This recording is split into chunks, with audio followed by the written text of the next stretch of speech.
Tolos, we have come down the stretch. We are getting to the end of it. March Madness and the Final Four coming up this weekend. Oh, it's going to be absolutely epic. Welcome into Wire to Wire. He's Cole Bryson. My name is Diesel, and the Tolos already watching on the stream, including JB, the OG Tolo. Welcome in. Be a part of it every single day. Tolo means turn it on and leave it on. And maybe we should expand that, Cole. Tolo. Turn it on at the beginning of the show. Like that's like toe-abs low. Yeah. Turn it on at the beginning of the show. Listen all the way to the end of the show. Yeah, that wouldn't confuse me at all. Or wire to wire. Just listen wire to wire. The beginning of the show to the end of the show. Oh, man, this is going to be a fun show. Tolos, we appreciate you jumping in on the stream. We got our thoughts coming up on the Final Four. We've got the finals, Cole, and I'm going to tell you, there was an upset. There was an upset in the Final Four, and a candidate that you maybe didn't expect to be in the finals is in the finals. We got Tiger Woods stepping away from the game of golf, and are we really even buying Tiger's bogus excuse as to why he wrecked his Range Rover? We'll talk about that coming up at 4 o'clock, and at 4:22, Lulu Kesin. But Cole, let's jump right into this. When we talk college basketball, yeah, it's fun to talk about the sophomores and the juniors that are playing good basketball, but we always talk about the fabulous freshmen, right? And the elite seniors, the super seniors that are on these basketball teams. And, the teams that are still in this thing, UConn, Arizona, Illinois, and Michigan, they have some of the best when it comes to freshmen and seniors on this team. So let's do a little what-if scenario, shall we? If we pitted the starting five best freshmen on these four teams and the five best seniors on these four teams, who would win the basketball game? Five best freshmen and the five best seniors. Yep. From the four teams remaining, right? The four teams remaining. Now, I appreciate the folks over at ESPN.com. They did a phenomenal job listing off all the best players that are on these teams. So I just kind of had to go down the list and put them together as freshmen and seniors, Cole. But should we start with the freshmen, the young guys, age before beauty, or should we start with the older players, the experienced players? What starting five do you want to hear about? Well, I'm first? surprised there's even seniors in college basketball, right? That's the shocker. That's true. Actually, seniors on the team. They must not be any good, right? Because if they were any good, they'd be in the NBA right now. Well, what's fascinating about this is the seniors are a little bit lower down on their list, except for the tippy top of the list.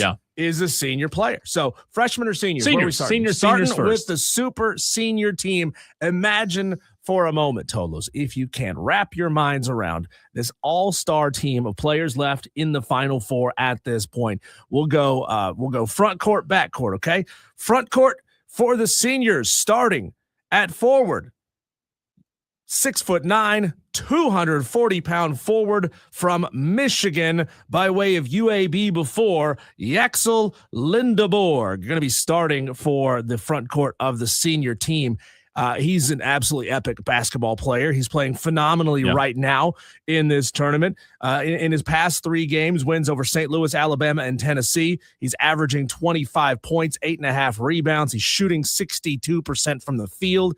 He's shooting well from 3, even though he's a big guy, right? He shouldn't be shooting a ton of threes. He should be getting it down in the post. But Yaxel Lindeborg going to be starting as a forward. Also starting at center from UConn, the 6'11", 265-pound senior center, Terrace Reed Jr., starting at the other forward position, Alex Caraban, 6'8", 230 from UConn. In the backcourt for this team, you'd have guard Jaden Bradley from Arizona and Kylan Boswell, the senior guard from Illinois. That's your starting five for the senior team.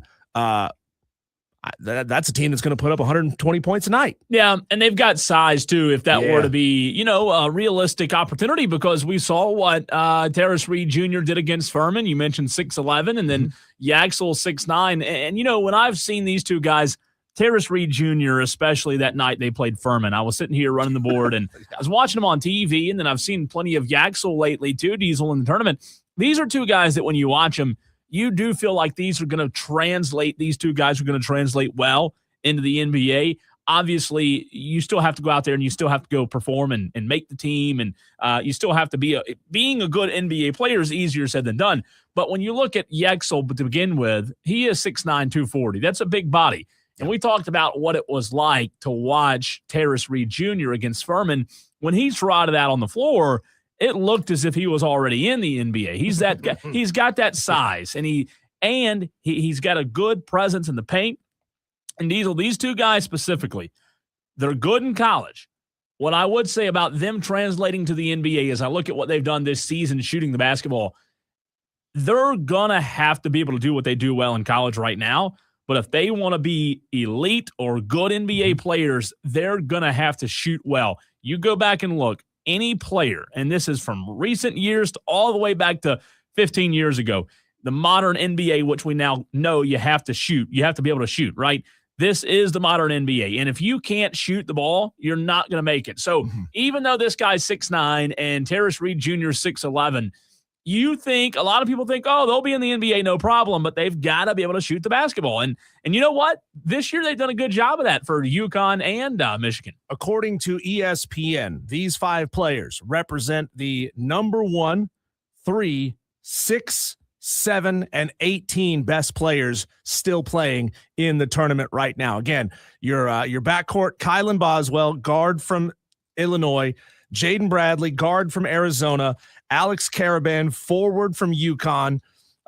Terrace Reed Jr., center from UConn, and Yaxel Lindeborg, forward at Michigan. Now, Yaxel played center when he was at UAB, so that's interesting. He's not the biggest dude in the world, right? He's not an NBA center size guy at 6'9". He's more like he's a power forward, right? That's the type of body. But when you're playing in not Conference USA, the American Conference at 6'9", you're one of the biggest dudes on the court, and holy crap, has his athleticism really shined in this thing, averaging 25 points in this tournament. Terrace Reed averaging 22 points in this tournament. Alex Caraban hitting absolutely massive clutch shots in that UConn comeback win against Duke. He had 22 points against Furman, 27 against UCLA, and 17 against Michigan State.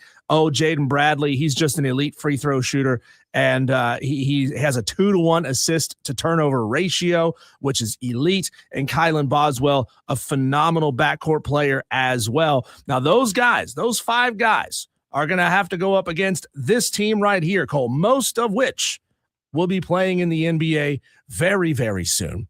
They'll be going up against the front court of Koa Pete, the 6'8", 235-pound forward from Arizona. They'll be going up against the 6'9", 255-pound forward from Illinois, David Mirkovic. They'll also be playing Ivan Charkanoff, the 6'7", 220-pound forward from Arizona.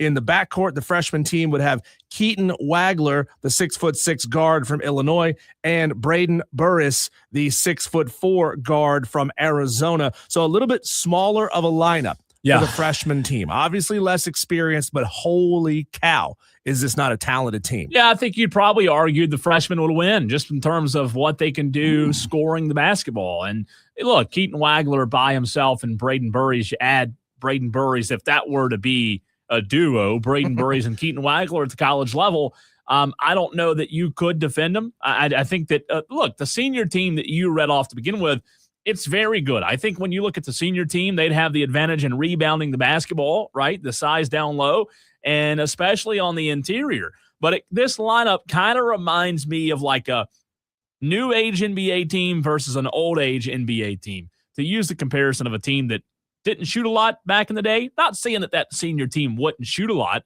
and shoot at a high level, Diesel. I just think when you look at what this freshman team would do, I think the freshmen could outshoot. I think they could simply outscore them. I would imagine that senior team would have a hard time keeping up with those 5. I think this freshman team would move the ball up and down the court so lightning fast that some of these bigger guys on this team, especially Terrace Reed Jr., who's a phenomenal basketball player, right? Would he be able to keep up the pace all game long in a game that would move that quickly? Shane Barrett on the stream says, holy crap, that senior team ain't no joke. I want the seniors, even after he heard the freshman team. I mean, this would be, this is an all-star type of game. These two teams, they're 10 guys. By the way, this would be listed as the number 2, 5, 13, 14, 13 and 14 prospects or best players remaining in this tournament. So all these guys, top 20 players, it would be one heck of a showdown. It would be. I don't know that you could find a real way to diagnose, and you have these matchup predictors nowadays and they can run simulations. So maybe you could find a winner, Diesel, through those simulations. I don't know, though, that you could really find an edge, because, like I said, I think I would take the freshmen. The freshmen in this tournament have been really good. Freshmen that you mentioned, those 5 are really good, but how could you really determine who to win this game? I think that's what would be tough. I mean, you'd have to have a supercomputer, simulators, or we could just, hold this question back and ask our bracketeer.org guest next week. Oh, yeah, Rocco. See what Rocco would say. Miller. Let's call up Evan Miyakawa, see what he would think about these two elite level teams. It'd be tough. I think it'd be tough. I mean, obviously, the name of the game is to score points. The name of the game is to sink the basketball, right? But could that freshman team be a little bit more dynamic at the guard position? I think so. I think that would help, right? And again, the seniors, they would have advantages. Those 5 seniors, the height, that might cause mismatches. Size. And Shane, let us know why you want the seniors. What do you think those senior 5 would have over the freshman 5 in these Final Four matchups? With the 4 teams remaining. But I think the dynamic guard play, especially with what I've seen thus far with Keaton Wagler, that guy's been really good, really, really good. And then, Keaton Wagler's a senior, right? Keaton's a freshman. He's a freshman. That's right. That's right. So I had it right to begin with. I second guessed myself. Him and Braden Burries, I'm just telling you, him and Braden Burries together would be really, really tough to stop. They would be just eye-popping ball movement between Keaton Wagler and Braden Burries. Those two together, I think, would find ways to sort of run circles around this senior-laden team. Now, it depends on what kind of referees they get. If they get refs that allow them to beat and bang, then this senior team, I think, has a real chance of wearing them down over the course of the game. But if they're calling ticky-tack fouls all game long, sure, some of these guys get themselves in foul trouble. They got to play careful and try not to foul, and it sort of changes the dynamic of the game. But think about any one of these guys. Any one of these guys is capable of going off for 20, 25, 30 points a night. So you might be seeing a game that's up there in the 125, 120 kind of final score. And there's this narrative out there, Diesel, that come tournament time, especially in college basketball, you want to have the older roster. And maybe that's a true narrative, right? Maybe there's a lot of truth to that, because you hear coaches talk about it, having an older team. Wasn't long ago we heard John Calipari. Remember when he had the audio of almost a cop-out as to why his Kentucky teams couldn't get it done? They were too young, right? They were too young. So I think when you look at this all-freshman team, all-senior team, it also goes into play of you have to make a choice. If you're getting to choose between the two, do you want a younger roster? Do you want an older roster? Do you feel like the older roster will give you a leg up in the experience category? I think that's a big part of it.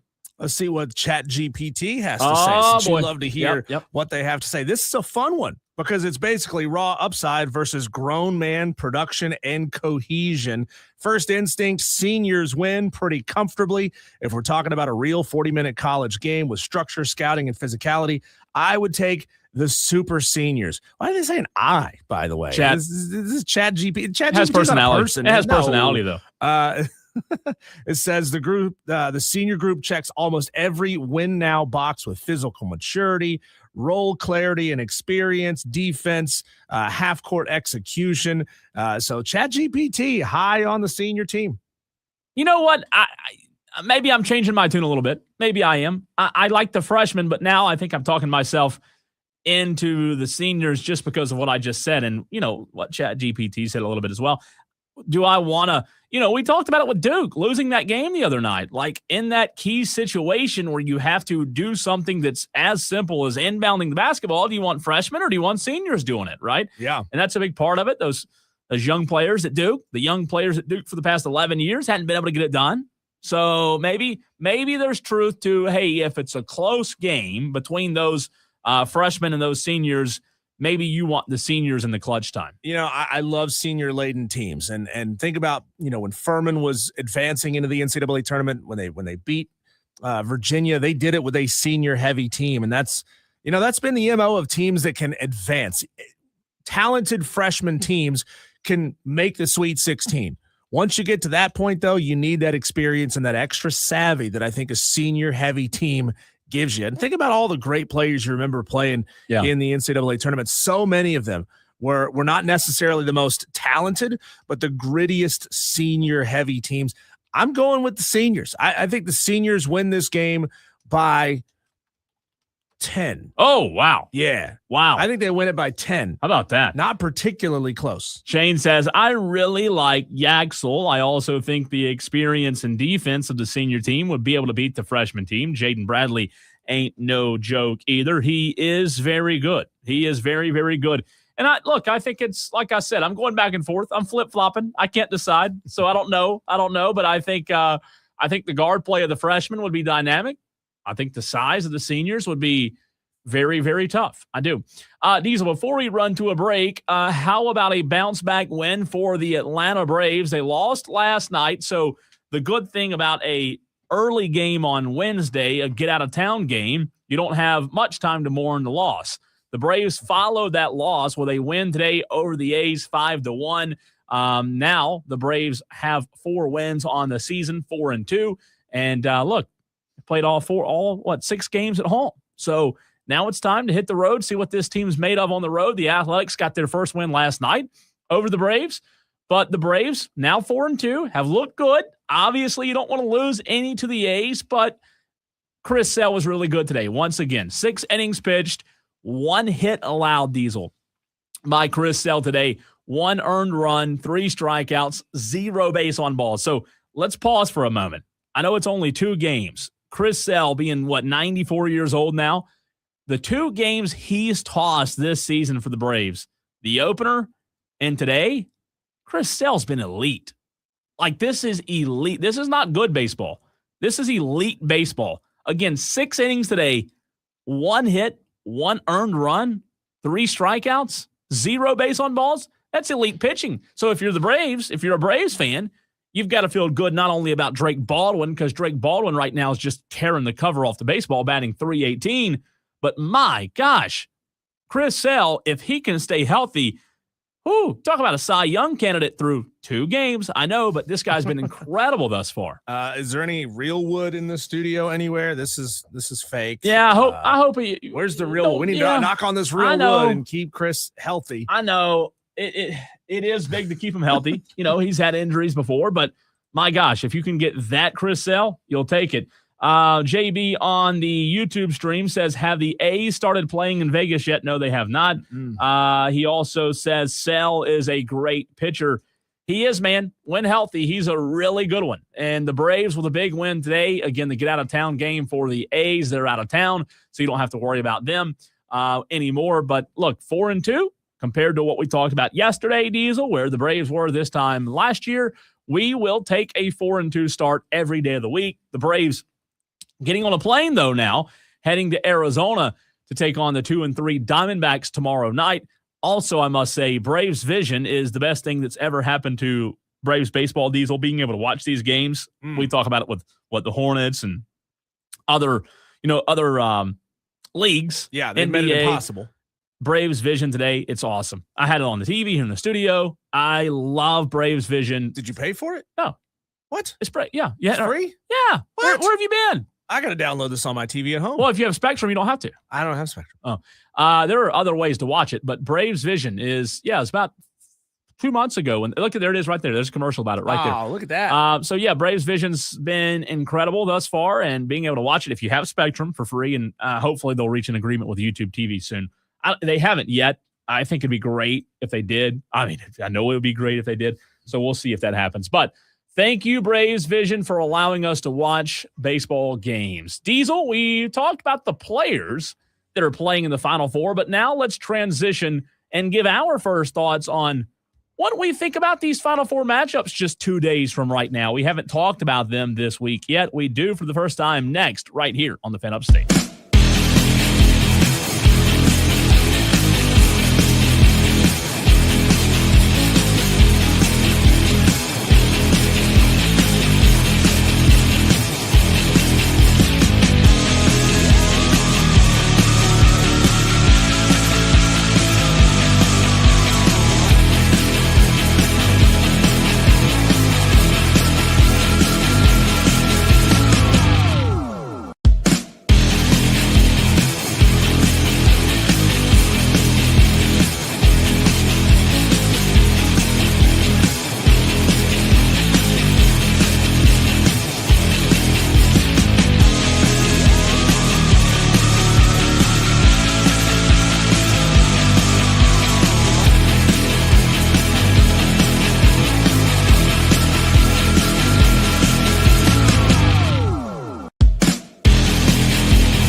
Diesel on the Fan Upstate.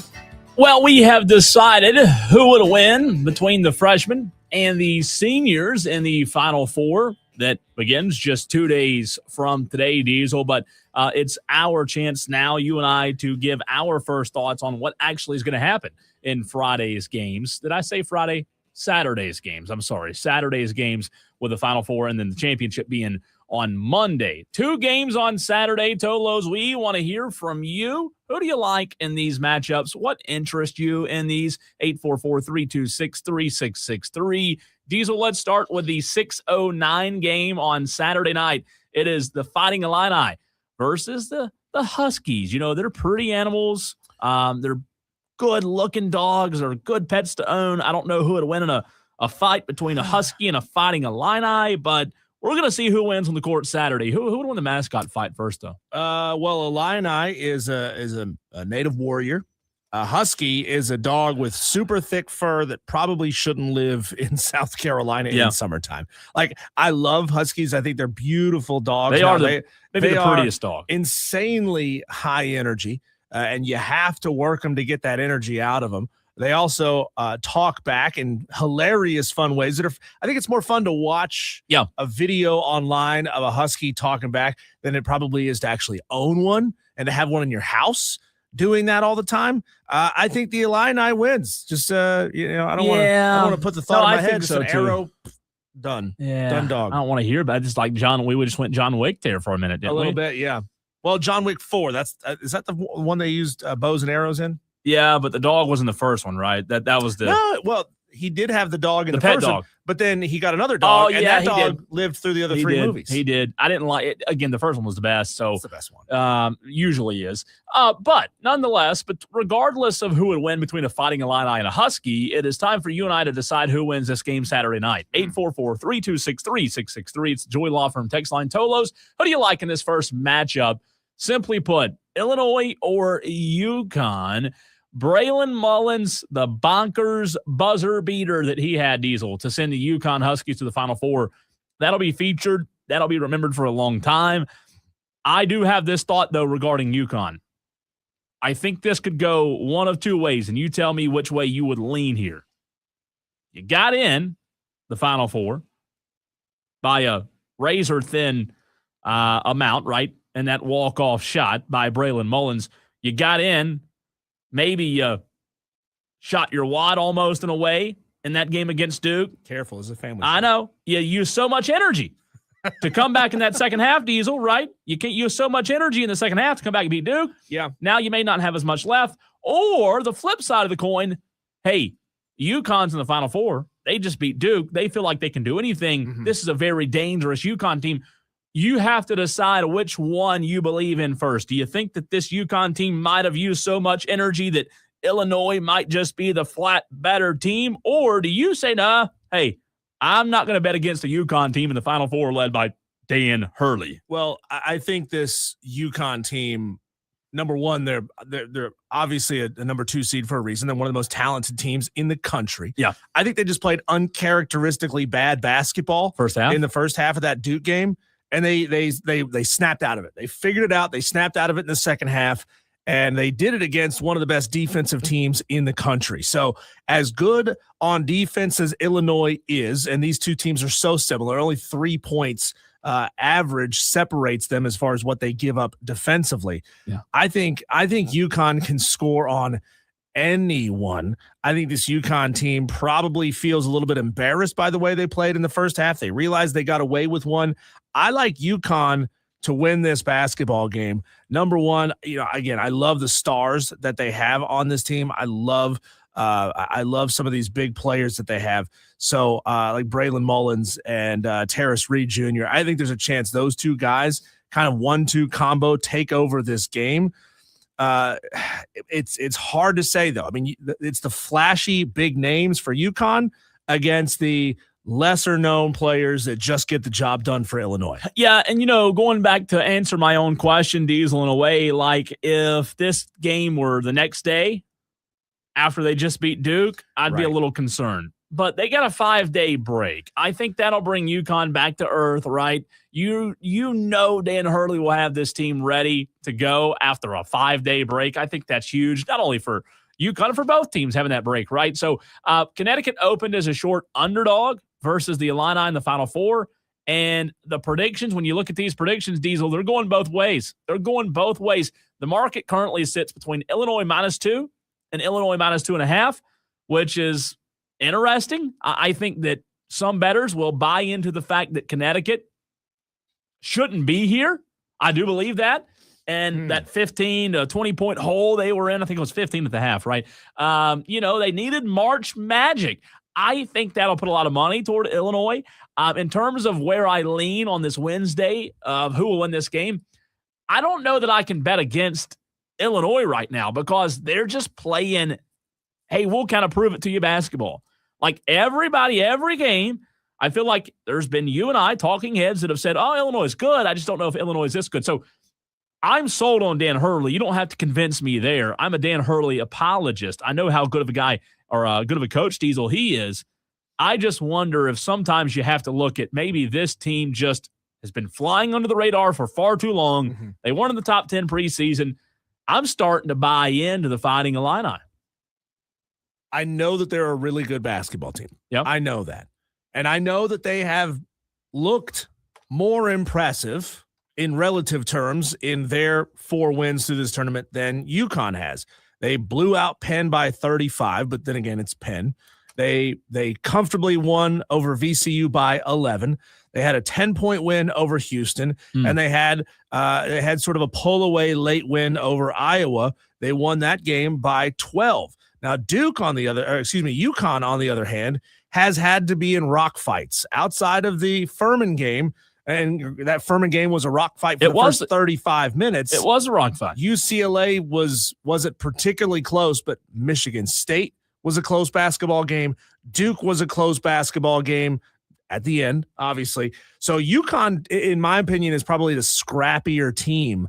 And I wonder if they're in a 2-possession game under 5 minutes to go, if UConn isn't able to tap into that experience and use that as we're never out of this thing. You know, if Illinois gets down 10, do we think Illinois can mount a big-time comeback? They haven't had to do it in this tournament. Well, here's the thing about experience. Going to UConn, what you just said, 3 players, Diesel, and the starting rotation for Dan Hurley have been in Dan Hurley's system for at least 2 years, which is a rarity in the current landscape. Illinois will be the only team in Indianapolis of the 4 that can match that. Illinois is the only team that can say, hey, don't forget about us. We've also got a couple of guys in our rotation that's been in the rotation for 2 years now. So this is a rarity, Diesel. When you look at UConn, when you look at this retention of Illinois, Hurley's a great recruiter, but I think you also have to look at, hey, Hurley can also be really great at retention as well. Now, freshman Braylon Mullins, who hit that shot, he's had an up-and-down season. He's never hit a stride. He never was consistent, but he was a 5-star recruit for a reason, right? A reason. So when he turned to Mullins, he hit the biggest 3-point shot in the history of the tournament. You know, it feels like, I know that's not really how big it was, but it feels like it was. So I think when you look at Illinois, they've been really good offensively, one of the best teams offensively in the country, but it also played elite defense, Diesel. Illinois did against Houston, and the Sweet 16, Iowa, and the Elite 8. I think UConn will have to solve that piece of the puzzle. The Huskies, though, going back to Terrace Reed Jr., they do have the size that allows them to play a little bit of a restrictive zone that I think could give Illinois problems. I think this is going to be a fantastic basketball game. Keaton Wagler, how do you guard him? The Huskies, Diesel, have multiple guards that they can throw out there. They got dudes. So I think that this one's going to be a chess match. It's going to be a great game, but I think it's going to be a chess match in terms of which coach can out-strategy the other, if that makes sense. Yeah. I will tell you this. On this Wednesday, I do not have a lean. I'll make a pick on Friday. Right now, I do not know. I don't have an inclination either way as to which way I'm leaning. I think that's how hard this game is to pick, Diesel. You said you like UConn, right? I like right now. I like them right now. Subject to change. Yes.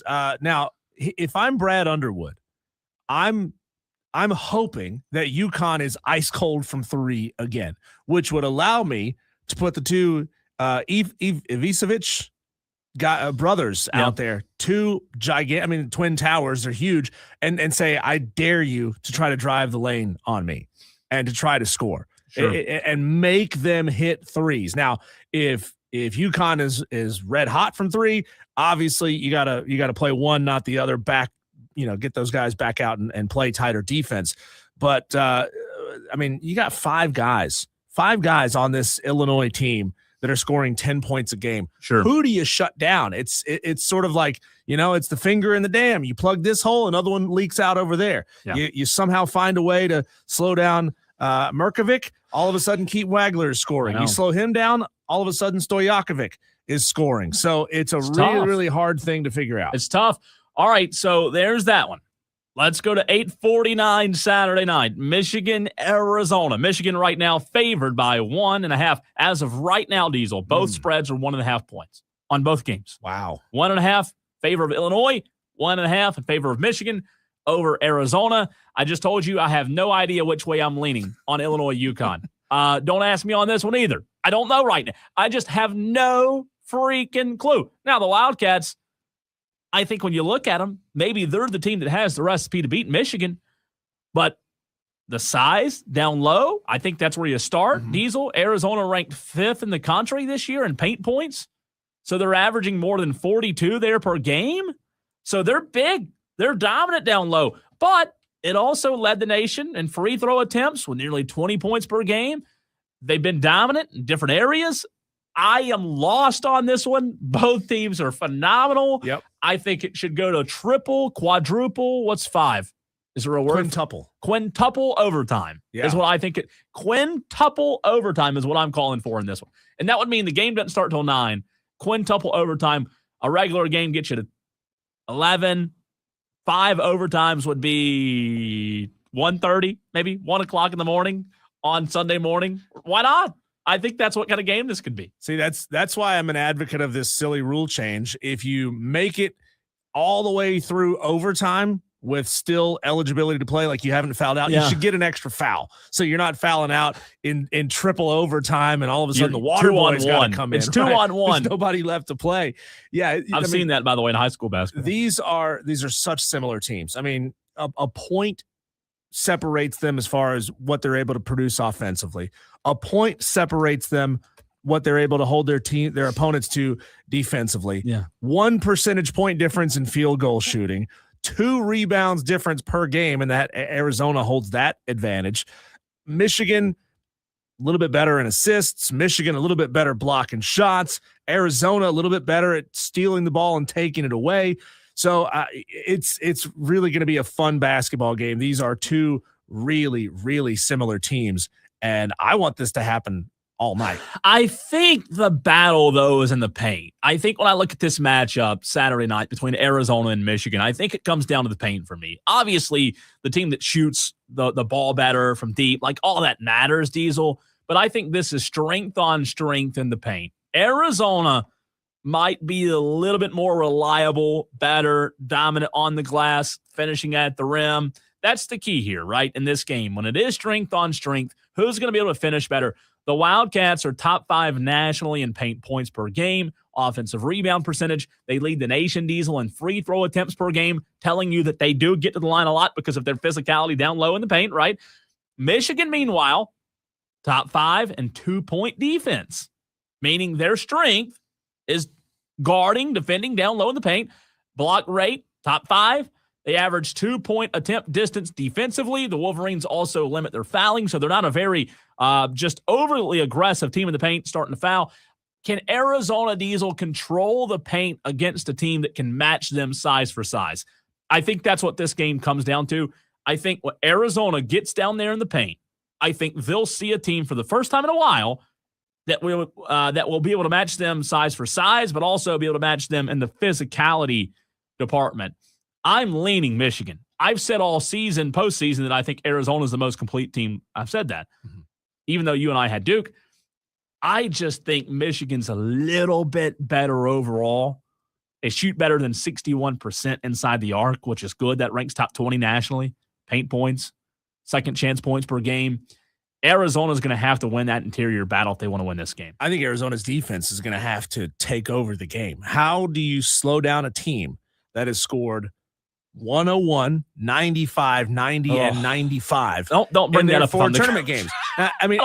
Arizona scored like crazy against Calipari in Arkansas. That'd be so tough. But they've been averaging right there in the upper 70s. Yeah. Not counting the Long Island game, but against big time Division I opponents. Utah State, they scored 77. Arkansas, they scored 109. I mean, they were just lights out in that game. And Purdue, they scored 79. So I think Arizona is going to have to figure out a way to come up and score 80 points. Ooh. Minimum 80 points. And they're going to have to hold Michigan to 10 to 12 to 15 points below what they've been scoring in this tournament. I mean, you're asking them to take on a gargantuan task and slowing down a team in Michigan that can just score at an NBA level. But for Michigan, though, I think they have the stars to do it. That's why I think I'm leaning Michigan.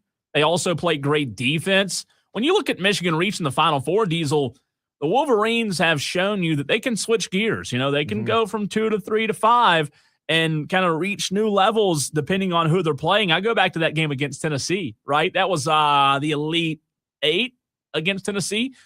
Arguably their most complete game, maybe one of the most complete games you've ever seen by a tournament team. Michigan outscored the Volunteers, Diesel, 48-26 in the first half. Held them to just 85 points per 100 possessions. 10:52 to play in the first half. Tennessee, if you remember, they led 16-15 over Michigan at that point. The Wolverines at that point, this is what they did. When it was 16-15 Tennessee, the Wolverines then launched a 33-10 rally to end the first half. They went on a 33-10 run after being down by a point to Tennessee. I think Rick Barnes kind of just put his hands up and said, what do you do?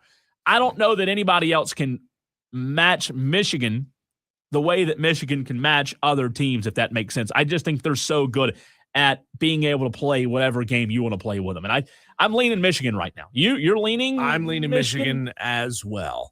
Let's see. So. G texts in at 844 fan phone, says UConn over Illinois, Michigan over Arizona. Michigan wins the national championship. He's calling it early.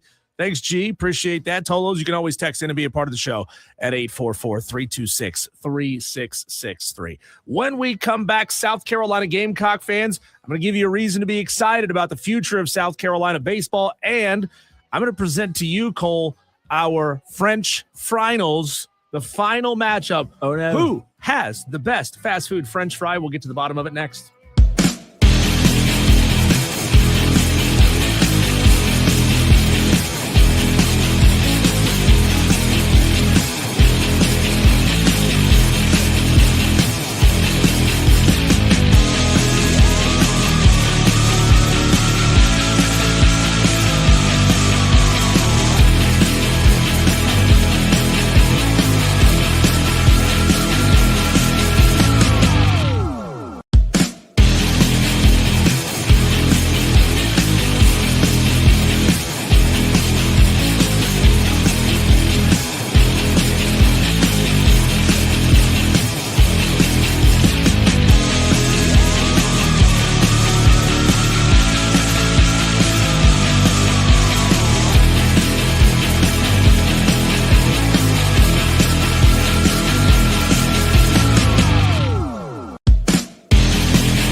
Cole, we're down to it. The final two best French fries available at fast food restaurants here in the upstate of South Carolina. No surprise that McDonald's has advanced to the finals, defeating Zaxby's. They also defeated KFC, by the way, en route. So you got the golden, delicious, crispy. Some may refer to it as a shoestring fry. We don't need to re-debate that again. But it's the McDonald's French fry versus, and this is the one that you're going to be upset about, Cole. Five Guys knocked off Chick-fil-A. Yeah, people like that hand cut. The hand cut. Yeah. So you got golden crispy versus hand cut, maybe a little bit greasy at Five Guys. Tolos, what do you like? Which one is the best fast food French fry? Text in 844-326-3663. We'll also be putting a poll up on Twitter here momentarily at the Fan Upstate. The absolute best. Which one do you like, Cole? Between Five Guys and McDonald's. McDonald's. What? Yep. I'm a McDonald's. Been choosing wrong this whole time. I'm a McDonald's fry connoisseur. I like, let me tell you, I like Five Guys fries a lot. I do. But there's just something to me, Diesel. It's just something nostalgic about a McDonald's fry, hot, salty. I'm telling you, it's my favorite fry. Now, Five Guys and the others are close. 1B, 1C, 1D, all the way down. But I think, and I told you this when we started, I think McDonald's fries are the elite of the elite. I really do. I mean, I get that they're iconic, the golden arches, but come on. It's been like 60, 70 years since McDonald's got going. They're always the same, though. All these restaurants have figured out how to do it better. It's a thicker fry at Five Guys. Yeah. It's got the skin on the edge. It's got so much more flavor to it. And they somehow figured out a way to make it both crispy and greasy, which it's incredible. Yeah, what they've been able to pull off of it. I love Five Guys. I've never met a fry I didn't like, but you're asking me to tell you which one I like more than all. I've got to go Mecca D's. I love McDonald's, not just like we have this. There's this notion out there that like, oh, you can't stoop down. No, I mean McDonald's is good. I love McDonald's. I would eat if I could eat McDonald's every day, and not be.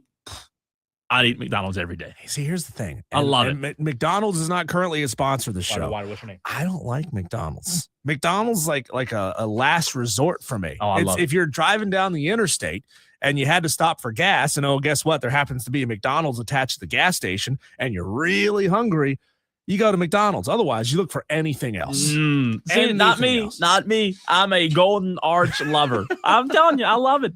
It is just an all-time classic. So I'm going with McDonald's fry. Rick in Greer, you get the opening salvo. Which one is better, the McDonald's French fry or the Five Guys French fry? We're here because a tournament has put these two in the finals. Neither. You can't say neither, Rick. You got to vote for one of these two. Well, Five Guys if I have to, but let me tell you a better one, okay? If there's a better one, Rick, it's already lost. It's not even in the tournament anymore. You didn't even have it in the tournament. Who? So why can't I bring it up? Who was it? Firehouse Sub Fries. Get out of here. They don't have Rick. Fries at Firehouse Subs. You get a bag of chips at Firehouse. Oh, yes, they do have Firehouse. I don't think they also, do. Firehouse isn't really fast food. You got to stand there. You got to wait. You got to make it. I don't think Firehouse has fries. They got to wrap it. They got to put it in a bag. They do. That's not really fast food. They do, and they have the best sauce in the world. So they air fry their fries, and it's the best sauce in the world. Only Rick and Greer would call in with Firehouse. Firehouse. Yeah, come on, Rick. Boo, you're put off the stage. You know who's great fries? The Olive Garden, Rick. Yeah. Come on. I had that last night, by the way. Thanks for the call, Rick. Thanks, Rick. I go McDonald's, you go Five Guys. I go Five Guys. So we're tied up 2-1 because Five Guys got the nod from Rick and Greer. And Texter says Firehouse does have fries. I didn't know that. Interesting. I really didn't. Wow. Color me surprised, I guess. Diesel, we've got to get to maybe one of the biggest sports stories there is right now. We all know what happened on Friday with Tiger Woods. And now, a few days later, Tiger Woods announcing he is stepping away from the game. So no Masters next week for Tiger. Where does this leave his career? We'll get into it next.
Well, there are the Tiger Woods of the world, Diesel. There are the Michael Jordans of the world. There are names that, regardless of if you are a sports fan or not, you know that name. You know who it is. The news outlets are talking about Tiger Woods. The news outlets talk about Michael Jordan. That is because those players, especially Tiger Woods, is as polarizing as he is, even though he's not in the game as of right now, due to what happened on Friday, another rollover. And I know I've heard all the rollover jokes about how there have been more rollovers from Tiger than Cowboy playoff wins, Diesel, which is funny but true, so I can't really push back, right? I've seen all of them. They're funny, I will admit. You have to laugh and then you cry. You laugh. You have to laugh. That's all you can do. But the fact of the matter is, Diesel, whichever way you slice it, one of the all-time greats, not just in his sport, but all sports combined, the greatest at his sport, a rough way for us to remember him on the back end of his career, even though he's not like super competitive right now. He's not playing a lot. He still has the TGL thing on during the week. This is tough for us to watch, as this guy's not going out the way we wanted him to go out. Yeah, it's tough because, a lot of people looked up to him as a figure that was worthy of that kind of attention. And then obviously with the extramarital affairs, with the wife bashing in the windshield of his car with a 5-iron, with the multiple car crashes, it's just a star falling from grace before our very eyes. And, I know we'll get into it deeper into this segment here, Cole, but I don't trust the guy anymore. I mean, no. he's turning into a Marvel villain, a scumbag right before our very eyes. And the sad part is there are a lot of people, and this is the sad part. We can joke about it, but here's the reality, the truth, the hardcore truth. There are a lot of people that don't care about the accidents, about the drugs, about anything, because it's Tiger. They love Tiger, and I get it. What does that say about us as Americans, though? If we're willing to overlook all of his negative personality traits just because we love him because he was a great golfer 20 years ago. And that shows how much people loved and love Tiger Woods. That shows, Diesel, how many people grew up, like you said, idolizing Tiger Woods, because what he did for the game of golf, we've talked about it. No golfer will ever do for the game of golf what Tiger Woods did. It won't happen. I don't care how good Scotty Scheffler is. I don't care how good the next golf. It doesn't matter. That's the hardcore reality of it. But the fact of the matter is, you do have to your point, you do have to look past the greatness and realize that the guy does, at this point of his career, Diesel, he does need help. And I think it's important for us to remember, it's a good lesson for all of us, regardless of if you're 10 years old, 15 years old, 25 or 50 or 60 years old, 80 years old, it doesn't matter. Nobody's above getting help, right? Regardless of what it is that you struggle with, there are a lot of things out there that have vices on people, right? Whether it's gambling or whatever the vice could be.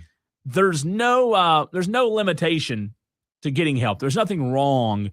We for whatever reason, we've made it seem as if getting help is a bad thing. And I think it's a pride hit for a lot of people, right? Unfortunately, Tiger Woods now having to get help, I think it's a good reminder for all of us in this time that regardless of whatever it is you're struggling with, help's a good thing. And people shouldn't look down on you because you're going to get help. Yeah, I mean, I get what you're saying. You're absolutely right. People deserve the opportunity for a redemption arc, right? I mean, people have that right to figure things out. And hey, maybe Tiger, maybe the fame and success came at such an early age for Tiger that he never really grew up out of that phase. Like, you hear about it all the time. I know you're a big 2000s pop fan, Britney Spears, the way that, she got insanely famous and rich at a young age. And then now she's completely crazy. Like, have you seen the videos of her dancing around with knives on Instagram now that she finally got her own, whatever, legal freedom, whatever you want to call it, from her conservatorship? Now, maybe Tiger is just still stuck in this little bubble of, I'm 22 years old. I'm the hottest athlete on the planet. I can do anything I want. And it also translates to, you have the freedom to do whatever you want without repercussions, right? And for a long time, Diesel, we've seen in this world, unfortunately, athletes be able to do things they want without repercussions because of who they are. And I think that Tiger Woods, I think Stephen A. Smith brought up a good point this morning on First Take. And he said, hey, why aren't past law enforcement officials or whoever being held accountable for turning the blind eye? This isn't the first time. Right. He should have been punished. He should have gotten help. He should have been whatever that is. It should have happened before now. So, yes, Tiger Woods has to be held accountable, but this is what happens when you allow somebody to continue to do what they want without those consequences. So Dan brings up a great point on the stream. He goes, what are people overlooking? Pretty sure the majority of people don't stick up for rich people driving drunk. We are lucky he hasn't killed anyone in his lifetime because he obviously drives drunk a lot, one can assume. So you're right, Dan. You're absolutely right. But there are people. I'll tell you, I've talked to them. But there are people who are sticking up for Tiger because he's Tiger. Yeah, they're not sticking up for habitual drunk drivers. No. I'm sure you'd be really hard pressed to find somebody who says, no, drunk driving's no big deal. For sure. And multiple car crashes that damn near took his leg off.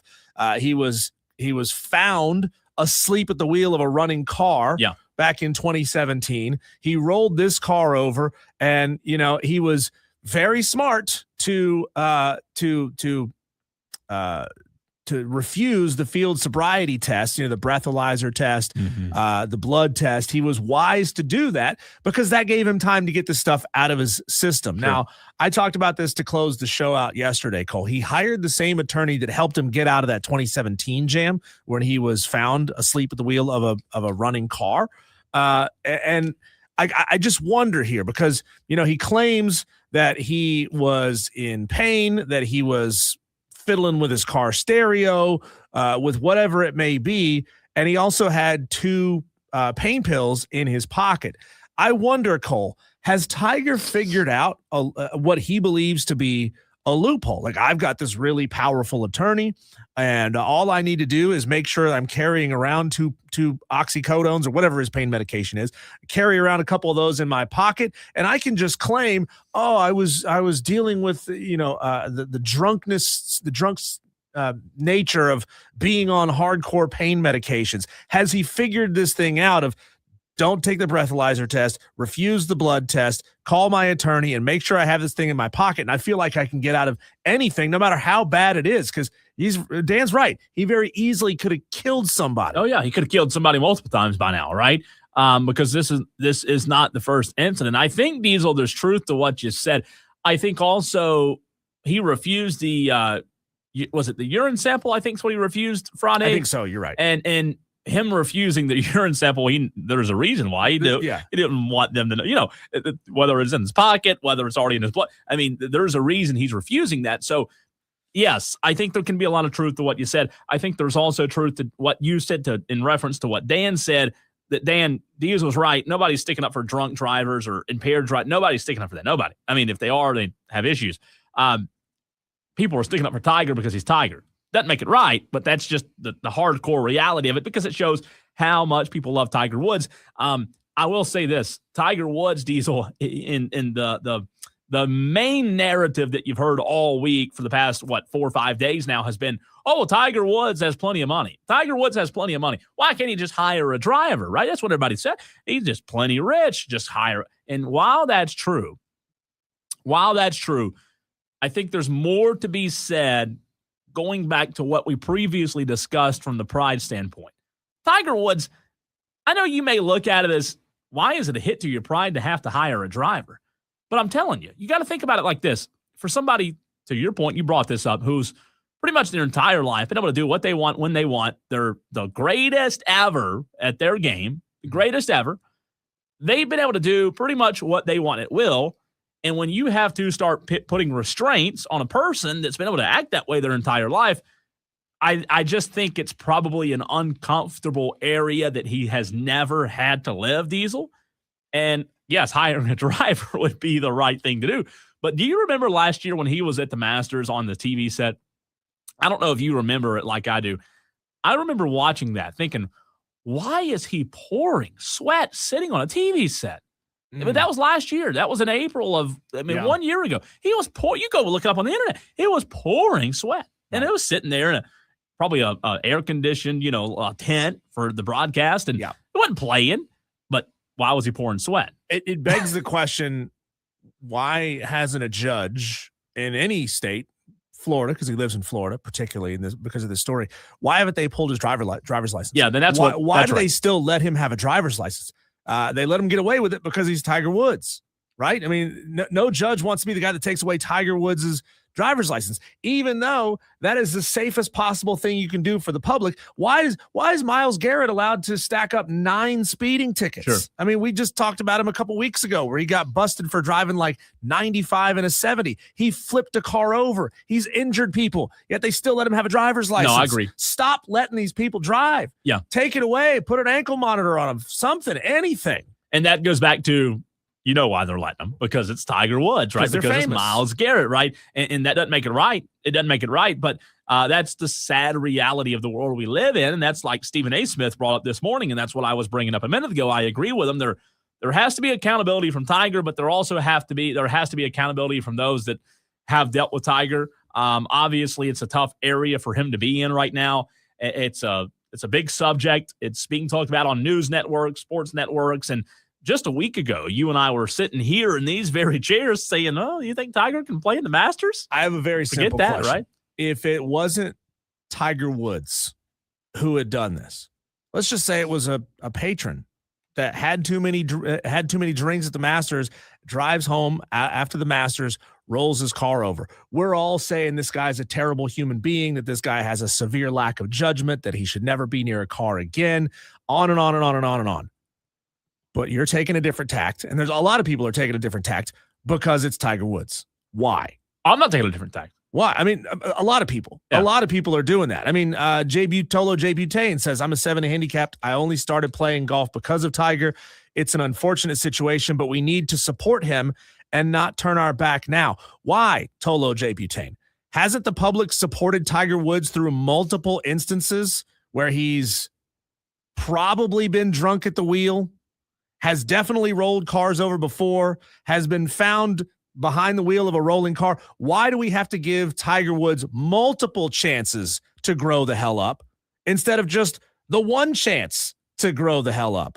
Like, why does Tiger get multiple chances to do this? I mean, if it's, I don't want to wish this thought on somebody. Let's just pretend for a moment, though, that the person in the pickup that Tiger Woods hit that caused him to flip his Range Rover, what if that's your wife? What if that's your brother, your sister, your child? Are you saying we got to support Tiger? We can't turn our back on Tiger. If it's somebody you're absolutely not having that tact. So no, we don't have to support Tiger. We should absolutely publicly shame him into the dirt. Well, see, I think, and again, I want to be clear. I've never said I'm disagreeing with you. I'm on the side of he needs to be held accountable. So I am on that side. I've never said I'm not. Sorry about that. I got that wrong. Well, I want to say this. Going back to what Tolo J. Butane said, here's how I support Tiger. You just said, and I don't disagree with you. You said we should roll him in the dirt, essentially, right? Mm-hmm. You say, Tolo J. Butane, we should support Tiger and not turn our back now. Well, here's the deal. What does support look like? If you still want to support Tiger, Diesel, if he's your guy, here's how, and this is just my opinion. Everybody has a different thought on this. Everybody has a different opinion. It's okay. Support, to me, looks like this. If you still want to support Tiger Woods after what happened Friday, you know how you should want to support him? You should want him to be in a treatment facility. You should want him to get help. You should want him to make sure that he doesn't have to do this anymore for his family, that his family doesn't have to go through this. You can still pull for the guy. You can still, in my opinion, you can still pull for the guy and want the guy to get better in life. Now we've separated sport from life. Who cares about sport right now, right? Who cares about golf? Who cares about, if he was going to play the Masters next week? Okay, no, that doesn't matter. If you want to support Tiger, Tolo, J. Butane, and anybody else out there, I think supporting him, to me, Diesel, looks like, hey, I want to support Tiger as a person, as a human, by saying, Tiger, I want you to be better. Because you still have an opportunity to learn from this, get the help.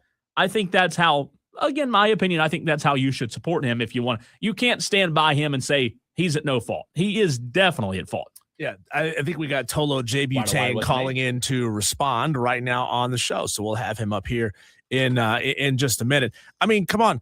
Tiger's one of the richest athletes on the planet. Get a self-driving car. Tiger, buy a Tesla. It's not that hard. It's not that. I know people that work Joe jobs who own self-driving Teslas. Get one of those. Yeah. Tolo J. Butane is on the phone lines, and we appreciate him doing that. It is easier to express your thoughts on the phone lines than it is on text. So the floor is yours, Tolo J. Butane. Okay, so this right here, I thought a lot about this. Tiger Woods, one of my idols growing up there on the Mount Rushmore with MJ, Kobe, the whole nine from my generation. Mm-hmm. We need to support Tiger Woods in this situation because we're only human. People make mistakes. Some people make more mistakes than others. Everybody's got a family member. I'd assume you're lying if you say this is not true, but we all have family members who have made mistakes, some much more worse than others. While I do agree that in reality, he could have killed someone, he has to take accountability and ownership to get better. That is 100% on him, and he has to take those first steps, and he has to want to get better. Have I seen that from him so far? No, I have not.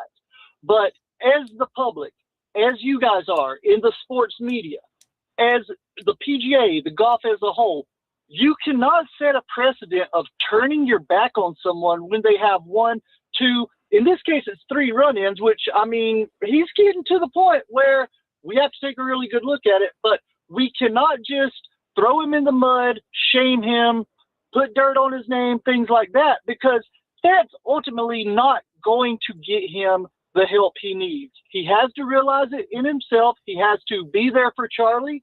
He's an ambassador for the game of golf. And, like, there's been so many instances. I'm a Ravens fan. You had Ray Lewis. He was found not guilty, but he went through the whole murder trial. We've had Michael Vick, who has made terrible decisions, came back to be a great football player, do great things for the game, do great things for the children. You've got to look at him as a whole. He has developed the game of golf. He has gotten minorities into golf. He has given away multi-million dollars of scholarships because he's been put into this position because of his skill and because of what he's done. So Tolo J. Butane, does that mean being rich, famous, powerful, and influential means you can get 4 DUIs, 5 DUIs? Like, how many DUIs does he have to get? And I'm using that as a blanket generic term here. How many times does he have to make the same mistake before you finally say enough is enough? Is it 4 times, 5 times, 6 times? I mean, how many times does he have to do this and we still support him?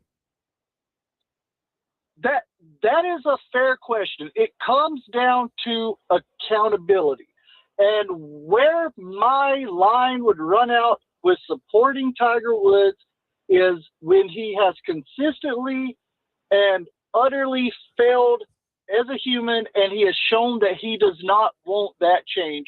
The 2017 one, not very familiar with that one. The one where he broke his leg and everything, he's had multiple surgeries. He's been bouncing back, and painkillers are a terrible thing in society. Yeah, people get hooked to them, people get addicted to them. And do I think because he has had an additional slip up after all of those surgeries, we should turn our back? No. Well, let me ask you this real quick, Jay Butane, before we run, because we've got to run. We're going to get back to this. We'll bring this back in the 5 o'clock hour because there are a lot of texts coming in as well. What does support look like? You say we have to support him. What does that look like? That's my question. Support would be the media not just tarnishing him, not just throwing away everything he has done, but holding him accountable, making sure he sees it through this treatment program. Before the PGA Tour lets him pick up a club and play in the Masters, he needs to complete the program. He needs to do some public service announcements talking about the dangers of prescription medicine, mixing it with alcohol, mixing it with God knows what, and really show that he is being accountable to his actions. And then you let him back into the game of golf. You let him continue to be an ambassador. Right now, he has not earned that. But if he's committed to getting better, my support for him is not going to waver. I think people will continue to support him. Thanks for the call, by the way. Really good call.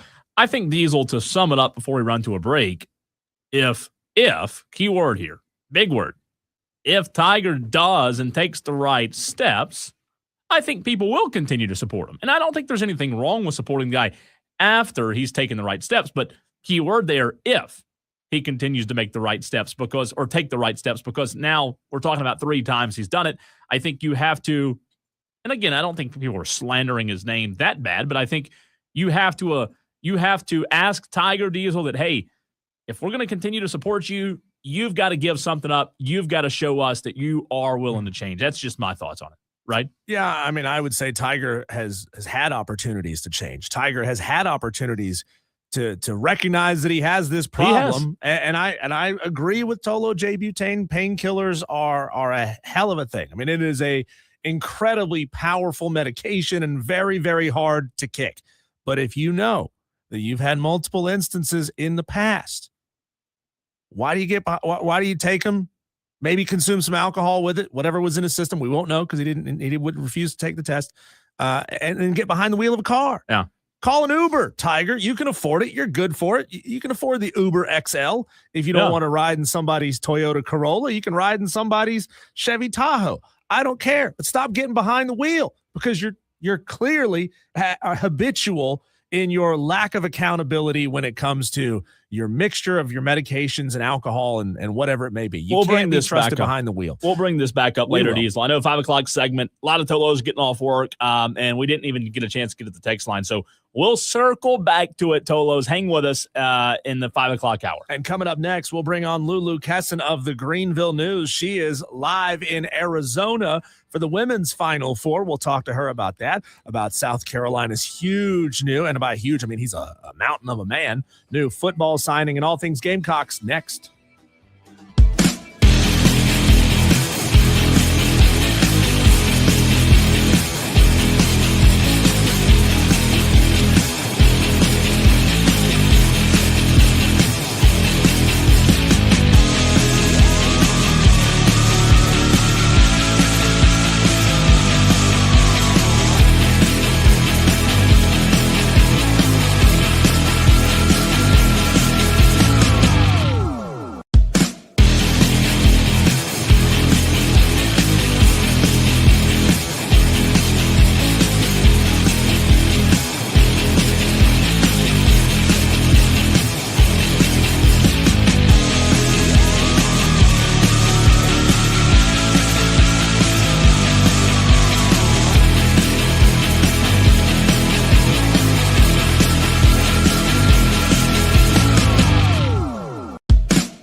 to Wire with Cole, Bryson, and Diesel on the Fan Upstate. Our next guest covers the South Carolina Gamecocks for the Greenville News. She covers football. She covers basketball. She covers everything South Carolina Gamecocks, and she's covering it from right there on the ground in Arizona.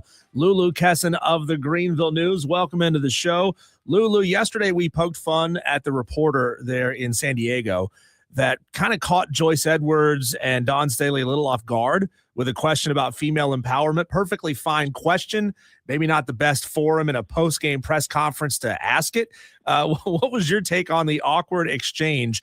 And do you remember any question that you've asked in your career that maybe didn't come out the way that you wanted it to and had the recipient a little stunned? Yeah, definitely. That happens to every journalist. And I wasn't in the press conference when that happened because the open locker room media session was at the same time. So I don't actually know like the vibe of the room in the moment. But I will say it's tough for some national reporters or people that sort of feel like they have to go on assignment for one game. And that's kind of their opportunity to ask a question for something that they're writing. And so you do run into those instances. I think a constant battle I have, because I'm definitely someone that asks a lot of feature questions that don't directly relate to the game. So it's hard because you want to raise your hand because the last thing that you want to happen is, you don't get called on, but then also you don't want to be first. You want to get the people. And so I have to imagine in that instance that the writer who I don't know just felt like, oh my gosh, my story depends on me asking this. Let me make sure. But it's always tricky when that is sort of, a question that requires a lot of thought. And in that moment, they were just playing. And I think everyone handled it well. Like you said, completely fine question. It's just probably the timing of it all was what caught people off guard. And the odds that reporter, Lulu, got chosen on to go very first, just crazy odds there. What were the vibes in Sacramento, a long way from home, Lulu, for the Lady Gamecocks, and what always seems to be like a fan base that's willing to travel? But you were there, boots on the ground. Did the Lady Gamecock fans travel all the way from the East Coast to the West Coast? Yeah, I mean, I even knew a group of women that I met at an event I covered in Philadelphia last year that made their way to Sacramento, just for the game. And so definitely, I mean, it's hard because the arena that they played at in Birmingham last year was quite a bit smaller. So even though it wasn't that far for Duke fans in Maryland and everything being in Alabama in comparison to South Carolina, this year it seems pretty far for everyone, obviously, except UCLA, that had probably the same amount of fans, potentially. I don't want to say even less because I didn't go to most of one of their games, so I don't want to, misreport, but definitely South Carolina fans were there. Their presence was felt. It was a very good atmosphere for trying to fill an NBA arena very far from home. Lulu, I remember 10 years ago or so when Clemson was on there running football, you'd hear a lot from Clemson fans saying, I'm not going to go to this bowl game because we might be going to the national championship. Or they started to get this, not necessarily travel fatigue, but they were getting the financial fatigue of having to travel on an annual basis in the postseason. Are you seeing anything like that with South Carolina? I know with basketball, it's in women's basketball, and this team being so dominant for so long, it's maybe a little easier to pick up fans kind of all over the country in little pockets. But are you seeing that same sort of travel fatigue from women's Gamecock fans? Well, I think an interesting element too, and maybe I'm wrong here, but like, for example, Arizona, the Final Four, Sacramento, California, those are very far away, but also like, especially Phoenix, it's a desirable location. Fans are able to hang by the pool and watch a team that they love compete for a national championship. And so I think it's impressive that even, you say, okay, where's maybe like a random place? Ohio in March a couple years ago when South Carolina had their undefeated championship, it'd be Iowa. Like Cleveland in March isn't known for vacation. So it is it's cool to see South Carolina fans adapt. But obviously there's a financial element at play, and some trips are way more expensive than others. For example, one of the locations next year is Philly. So I imagine if South Carolina's in that regional, there'll be quite a bit of people both driving and then all of kind of Dawn's people from still in Philly. So I think in some ways, maybe some fans had to accept, okay, a cross-country trip is a little bit harder this year. But I don't think that the fatigue element has set in because at the same time, South Carolina is giving them so much to still root for and be excited for. And it isn't just, oh, I'm spending a ton of money in the off chance they might make it to the Final Four, they might win. When you have a team like South Carolina, the betting odds are good, and I think a lot of fans buy into that. We're talking to Lulu Kesin of the Greenville News. Make sure you give her a follow on Twitter, on X at Lulu Kesin. Check out her work. Let her know you heard her right here on the Fan Upstate. When you go back and look at that matchup, Lulu, against TCU last weekend, Joyce Edwards was obviously phenomenal, but you got a big contribution off the bench from Okot as well. The recipe for South Carolina has differed. It's not one exact recipe, Lulu. When you look at what they've done in the postseason, they've had different players step up. Would you say that makes a team like South Carolina even more dangerous when it's not only one recipe that makes them so successful as they head into this game against UConn? Absolutely. And I think that's why a player like Agat McKeer has been able to thrive, because she's so versatile. She can back up Raven both on offense and defense at the point. She can guard the best player on the floor, but she can also put her head down and score. She has length.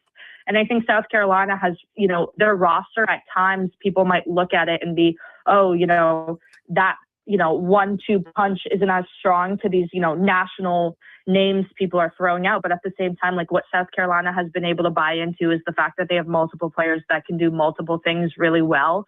And they have scorers. I think last year, just to be blunt, South Carolina kind of lacked a scoring ability in some games in some ways. And you saw that. For example, the game against UConn last year, South Carolina was defensively all right, but just couldn't go shot for shot with UConn. And I think that this team has just a totally different offense. They're averaging more points than the undefeated team did last year, which would set a new program record if it holds for single season scoring average. So exactly to your question, I think it's making South Carolina a lot stronger that they have this really good ability to adapt based on different team systems. And in March, that's sort of what it's all about. Lulu Kesin of the Greenville News. Can you go into the process and the possible unfair timing that Medina Okot has to figure out, whether or not she's going to go pro, whether she's going to appeal for another year at South Carolina? There's a lot of different moving parts to this thing. What's your take on that? Yeah, I mean, in some ways it's familiar in the sense that most players know it's a short window just because of how the WNBA season works anyways. And so I think with Medina, you probably have to adapt it, the mindset, I guess, of, okay, let's pretend I do get another year. If I do I want it or not? And not base the decision off of a hypothetical and just sort of go, okay, if I win, if I lose, will I come back? What do I need to work on? And so in some ways it's tricky. I always advocate for the fact that it's really rare and really hard for some of these athletes that try to win a national championship on April 6th and then have to be ready for the WNBA draft and training camp and make a roster throughout April and May. And so I think Medina, unfortunately, is dealing with a lot of what other players have, but I'm hoping that for her sake and for everybody's sake that she's able to just, go off of the, I guess, hypothetical of like, hey, yeah, they're giving me another year. What would I do if I got it? And then that way, whether it, when she finds out or not, she's able to make that decision a lot quicker instead of starting the process when she hears back. Lulu, it's UConn, South Carolina, a rematch from last year's national championship where UConn won by 23 points. South Carolina in that game didn't play well, as the score reflects. UConn got out to a 19-14 lead. South Carolina only shot 34% from the field on that Sunday afternoon against UConn. In your mind, and the mind, hopefully, of South Carolina fans, why will this year be different? Why could this year be different? I think because of who South Carolina has in the offense. And obviously UConn still has, Sarah Strong, who's one of the best players. I think when she leaves, she'll be one of the best players to ever play college basketball. And so that's tough to go up against. But South Carolina's roster sort of in some ways is built for the UConn rematch. They have scorers on it, on the bench in the starting lineup. And defensively, they just seem a lot more together and connected. And so it's a fun Final Four. I know people might think, oh, it's a chalk. It's what they had last year, and it's all the number one seeds. But, obviously this is how it works. But I think any of these teams could win. Any of them could lose. I think they've both, all four have shown really strong, performances, but also some blemishes along the way. And it's cool to think about, hypothetical matchups. On one side, you have, UConn and South Carolina, it's the battle of experience. It's the battle of two of the best coaches to ever do it. And then on the other side, it's two coaches who are starving for their first national championship. So it'll be cool to see how it all plays out. But I think South Carolina's roster is built in preparation for this UConn rematch, whereas last year I just don't think they had the personnel to compete. Lulu, what do you make of the argument of whether or not teams are tested in the tournament with close, rock fight kind of games, and how it affects now these four teams that we have left in this? I would say of the four, maybe UCLA has had the tightest games of the four. Do you think it really makes a tremendous difference whether they're winning by 35 or 5? In some ways, yes. In some ways, no. I think it's always, March is do or die. You're going to get teams' absolute best performances. And so in some ways, I do think a 5-point win doesn't mean you're, in the danger zone, but also a 25-point win is incredibly impressive and speaks to a lot. So I think in some ways I did anticipate UCLA performing a little bit better than maybe the scores have reflected so far this season, so far this March. I'm curious to see, because that's one of the teams with the hardest strength of schedule this year. And you wonder, okay, is that argument, the validity there? Obviously, South Carolina and Texas are absolutely battle tested. And then you have UConn, who is so dominant, but people argue, didn't have the strongest non-conference and, conference schedule. So I think all the points matter, and the winner will very much show, which matters more. Lulu, you mentioned a minute ago that you feel like maybe this team for South Carolina is built more for a style in which they'll see against UConn this weekend. You look back to last year, Joyce Edwards played a lot of minutes, only 10 points. Obviously, this year's team, when you go against UConn, you don't have to worry about Paige Beckers. That's huge. Where does this game come down to, though, in the matchup in your mind, with you acting as if, with you saying that South Carolina does match up? And I think you and the fan base would probably be step in that sentiment that I think South Carolina does match up better against UConn. Where do you think that matchup is won or lost, though? Who does it come down to, the game within the game on Friday in this one with South Carolina and UConn? I think it comes down to players like Raven and Tanaya, because I think you're going to have the matchup with, Strong and Edwards, and similar to how, Reagan Beers and Medina Okot weren't necessarily neither of them were producing in the Sweet 16, but you have to have good guard play to survive in March. You can't depend on a post player, and I'm not suggesting UConn does. AZ Fudd is one of the best spot up shooters in the country, and she always has been. But I do think for South Carolina, you can't depend on Joyce Edwards and Medina Okot to go to work in the paint. You have to defensively stop what UConn has really good spot up shooters. So you have to be able to go shot for shot. And so that's why I think players like Tessa Johnson, Raven Johnson, Tanaya Latin, they have to want to score, and they have to be able to create both in transition and in a half court offense. Lulu Kesin of the Greenville News. Besides the obvious measurables, 6'7", 295 pounds, why Neff Giwa at South Carolina? What did Shane and co see in him? And how do you think he's going to be used? I know he's committed as an offensive lineman, and I understand he's turned down more money from other schools. What was it about South Carolina that attracted him to sign in Columbia?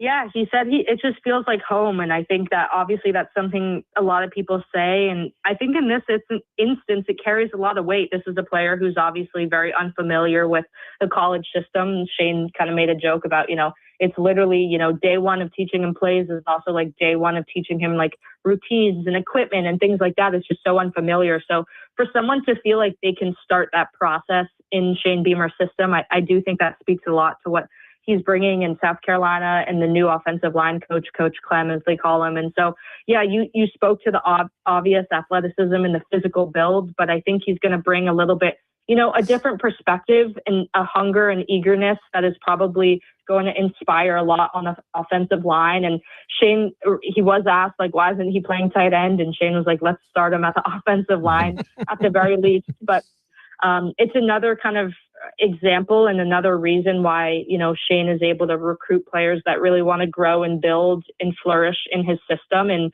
if it works out, I think it would be an incredible opportunity for one more players in, his situation to do so, but also speak to, it says a lot if you can turn, a 5-star into a freshman. But if you're able to turn somebody like Neff, who hasn't really ever played football, to a productive member of your offensive line, I think that speaks a lot. Lulu, before we let you go, let's say South Carolina does defeat UConn this weekend. If you're a Gamecock fan, if you had to go into the mind of a Gamecock fan, Lulu, who do you think the Gamecocks would rather play in the national championship game? UCLA. I think you want to avoid. I think you want to avoid Texas. I'd argue that Texas has looked the best this tournament. Yeah. Obviously, they have your number right now. They embarrassed you in the SEC tournament. Yep. Sure, there's an emotional revenge element, but I think you don't want to see them again. You don't want to see a Maddie Booker again, and you don't want to see a team that knows your plays so well. And Texas could say the same thing about South Carolina, but I think UCLA, you have the matchup with Okot and Betts, and I think South Carolina, has the heart to beat UCLA, to beat Texas. I think everyone has the heart and talent to beat each other, but yeah, I think you're avoiding Texas if you're South Carolina. Lulu, I know you're bouncing around out there. You're finding some great places to spend your time. Green chilies or red chilies? Which ones are better? Ooh, I would probably say green. Nice. Or you can get a Christmas style, get both. There you go. Yeah, that's true. Lulu, you're the best. As always, we appreciate you, and we'll talk to you next week. Sounds good. Thank you, guys. Have a good one. You too, Lulu Kesin of the Greenville News. It's going to be tough this weekend for the Lady Gamecocks, but if they can get past UConn, I think they can beat Texas. Yeah, Texas has their number. To her point, they've beat them twice already this year. Texas beat South Carolina. I think that's right. I think Texas beat South Carolina twice now. Yeah. But you have to play them. You have to play the game, and you got to get past UConn. So a very tall task for Dawn Staley and the Lady Gamecocks this weekend, Diesel. We've got to get to the top headlines, our Daily Wires next.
Upstate. Well, Diesel, it's time to hit our sports headlines, our daily wires.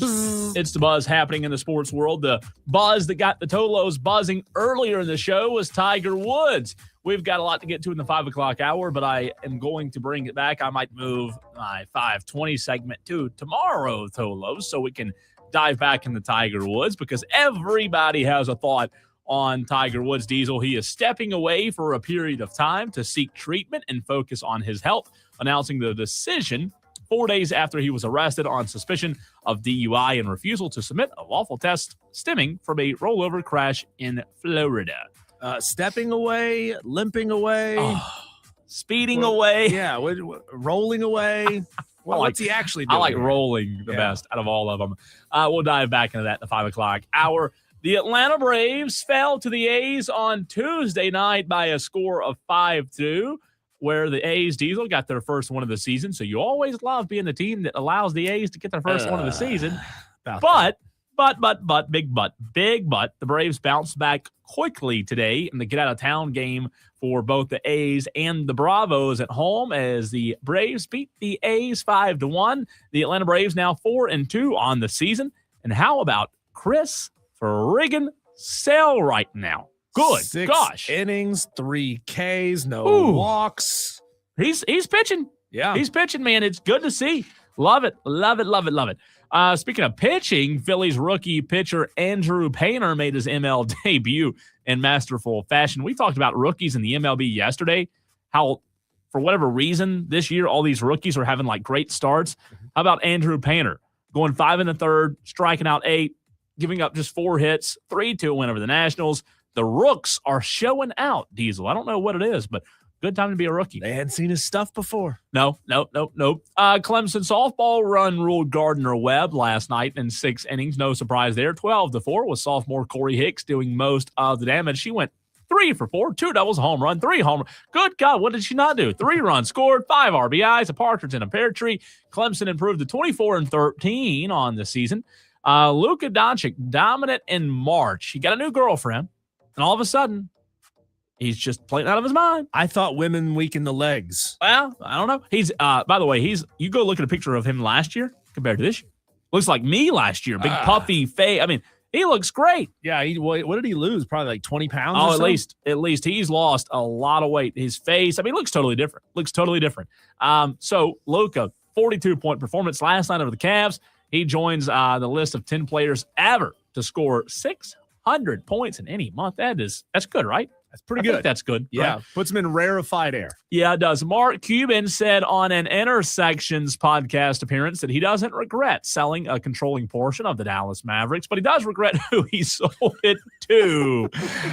He still owns 27%, but Diesel, I think there's probably more than 27% of regret there for Mark Cuban. I love how he sold bad at math here, 73%, and said, well, I'm still going to be controlling the team. No, you're not, Mark. That's not how ownership stakes work. No, he's pretty much like, I mean, I don't think he has any control now. He said that basically just got too expensive to keep funding title contenders. That's why he had to sell part of the team. Oh, what a tough problem to have. Right. Last week, the state of Florida Attorney General James Uthmeyer, is that right? I don't know. Sent a letter to Uthmeyer, maybe. Sent a letter to Roger Goodell threatening civil litigation if the Rooney Rule was not eliminated. Roger made it clear that the rule is here to stay, saying one thing that doesn't change is our values, and we believe that diversity has been a benefit of the National Football League. We are well aware of the laws and where the laws are changing or evolving. We think the Rooney Rule is consistent with these. A Maryland judge ruled this morning that Dayton Weber, the quadruple amputee cornhole player facing double murder charges, Diesel, will continue to be held without bond as his case moves forward, I guess. I don't know how you move forward if you don't have legs, but yeah. I'm stumped how this case is taking so much time. It is unbelievable. Going to skip down and hit one more for you. We'll get back to the rest of them a little bit later as we are running off to a break. The Charlotte Hornets last night covered the spread and then some. A big win, Diesel. They've clinched a spot in the postseason. They won by 31 last night. There's those Hornets we know. Brandon Miller had 25. Miles Bridges, 19. Kobe White, 16. Off night for Colin Knippel, who, usually has a lot more than, but he's still really good team win. 31 points they won by. I love it for Charlotte. They're right back to where we thought they would be playing after 2 or 3 months of really good basketball. You want to be playing your best heading into the playoffs. And now, Diesel, we are in the month where the playoffs begin. Well, let's talk about those Charlotte Hornets. Let's keep it right there with the Hornets, with Charlotte FC, with the NHL. What would it take to get people around here to actually care? Where are they in the scale of it would take multiple titles or it's never going to happen? Are they? That's next.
Fan Upstate. I think our texter here, Cole, at 844-FAN phone, speaks for a lot of upstate residents, says, don't care about soccer.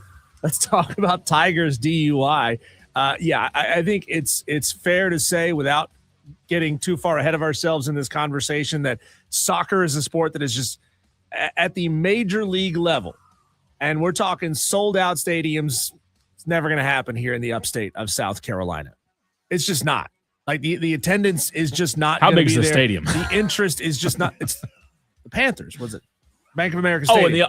What is that? Sorry, 75,000 seats? I thought you meant like the new one. Well, I notwithstanding that level of football, soccer, they don't need a massive stadium to fill it up. There's probably enough people who care for the triumph. But before we get to that conversation, real briefly, Cole, I want to play this audio for you. Tolos, especially you South Carolina Gamecock fans, and maybe you Coastal Carolina fans. You're not going to want to hear this, but the Gamecock fans will want to hear this. This is Kevin Schnall, who was asked about the South Carolina job and the rumors. And I'm sure at this point, Cole, he's tired of answering the rumors, but he doesn't necessarily say no here. Yeah, I mean, it's amazing. We're in week 11, and we're already talking about jobs. What a world we're in. The only thing I can speak on with certainty is our focus right now is extremely microscopic, and there's only two things that matter. Number one, what can we do to make this team better? Number two, what can we do to make this program better? And I can assure you that there's going to be nothing that's going to distract us from our standards. There's going to be nothing that's going to distract us from our responsibility to lead these players and this team. That said, the landscape of college baseball has changed drastically in the last 2 or 3 years. If you don't adapt and adjust to those changes, you will get ran over extremely fast. And we're very fortunate here at Coastal Carolina to have tremendous leadership. Chance Miller, our athletic director, Dr. Weinbrink, our president, Natasha Hanna, the chair of our board of trustees, the executive advisor to our president, Joe Moglia. They fully understand these changes and the requirements it takes, the commitment it takes for Coastal baseball to remain elite. They understand and recognize there are some immediate facility needs. They understand that there is more resources needed for us to remain one of the most consistent premier college baseball programs in the entire country. And we have full confidence in their leadership. That said, he gone. Well, he's going to Columbia. For somebody that doesn't want to talk about anything but winning, he sure did spend a lot of time talking about everything but his team right there. I mean, God, that was long. I'm focused on winning, but also I do think about facilities and I think about funding and I think about pitching staffs and I think about this and I think about that.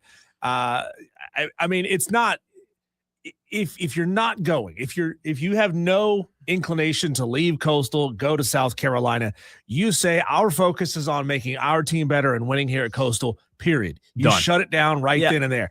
You don't keep talking. It's like that old adage, if you're in a negotiation, you sit there silently and the first one who speaks loses. Well, he started talking. He's singing like a canary about everything they need that they don't necessarily have. Well, you know what? I think he also saw that as an opportunity to speak to his bosses, and said, hey, you know what? They're going to be hearing this. They're going to be listening. They might be listening right now. My focus is here, but at the same time, we do need better facilities. We do need better NIL contracts. We do need better NIL fund, whatever it is, rev, you name it. We need better. Newsflash, Kevin Schnall is just like every other human being out there, and that he wants to work somewhere where they care about the program enough to say, hey, you know what? We don't want to lose you, so we're going to do things to help you succeed at your job, right? That's what good administrations should do. Not just administrations, businesses. That's what anybody should do. You should want the coach, the leader, the CEO, whoever it is, to feel like he has the resources and the tools to go out and make that program better so that we're not having to keep asking these questions about, the South Carolina job. Because ultimately, Kevin Schnall is a Coastal guy. He's a loyal guy. And we talked about this earlier this week or last week.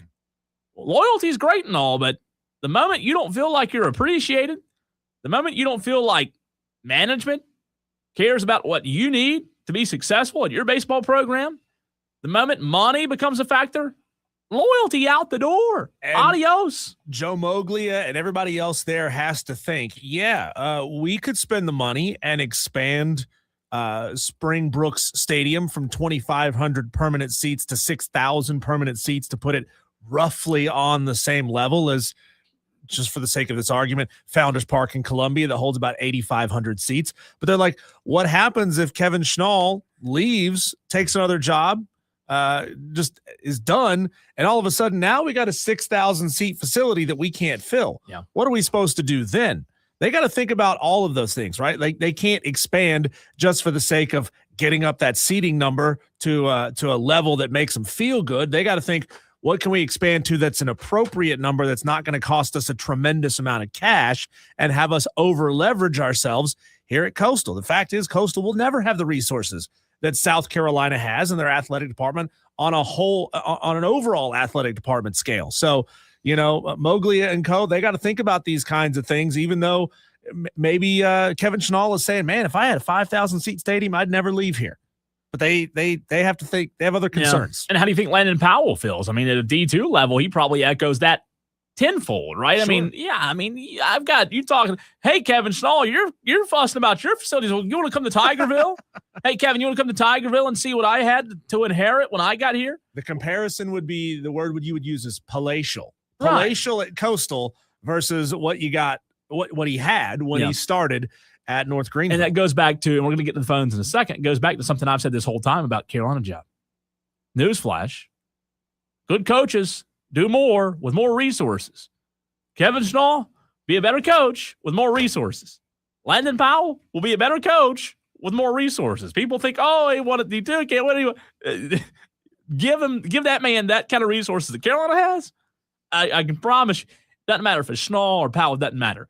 The fact of the matter is, resources help. Now, you still have to be a good coach. Ask Paul Maneri, right? You still have to figure out how to win games. Yeah. But that's a very, very important part of it. Before we get to the phone lines, texter, this comes from Adam on the Joy Law Firm text line. Adam says, what about Dorman Burns last night, Adam? If you were there, man, I apologize. I was there as well. Hate that I didn't get to see you or talk to you. Appreciate you listening to the show.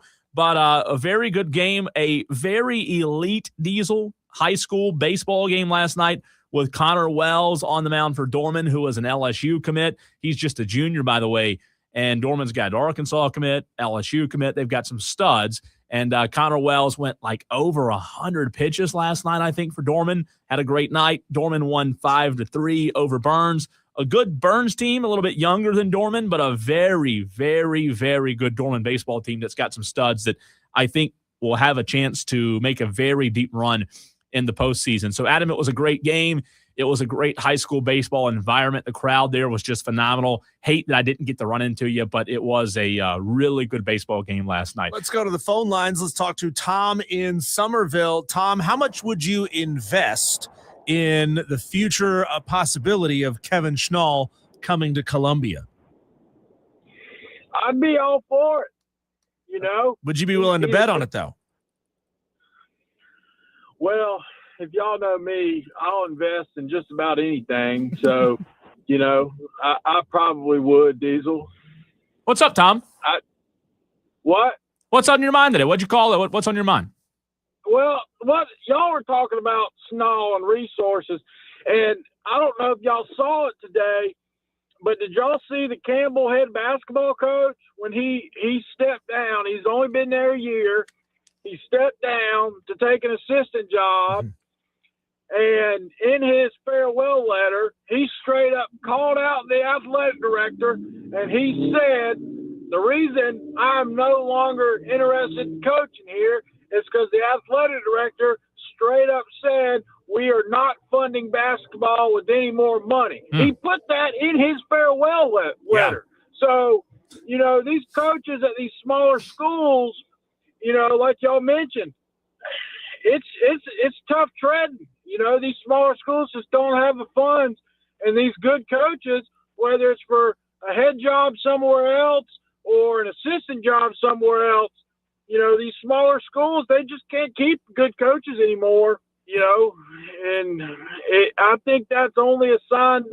It's really only the beginning in the current landscape. Tom, we're going to.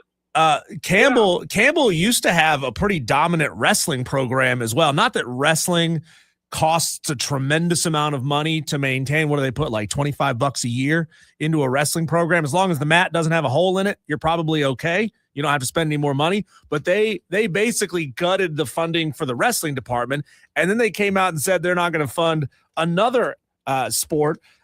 I'm surprised that we haven't seen the smaller FCS Division II level of schools say, you know what, we're going to have 4 sports. We're going to have football, men's basketball. We're going to have women's basketball and women's whatever, soccer, whatever it is.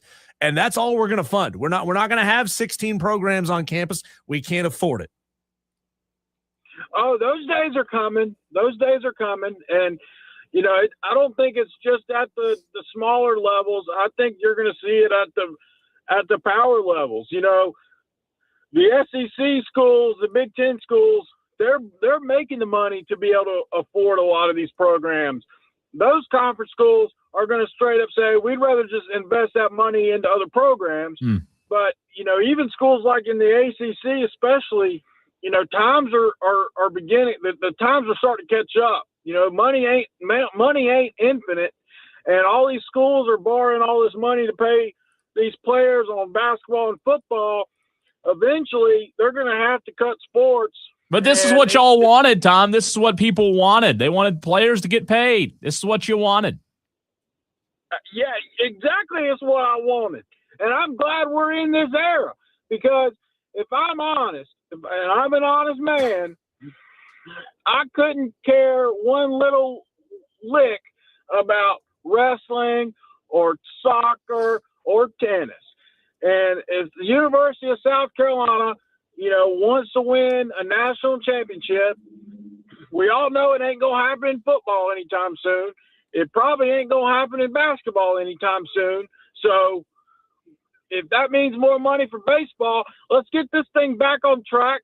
Let's go hire a good baseball coach, give them a bunch of money, get a good staff in place, and make it happen. So to heck with all the other athletes and all these other sports that don't bring in the revenue, right? To heck with them. To heck with the players in high school that can't get recruited anymore because of the transfer portal and NIL, right? To heck with them.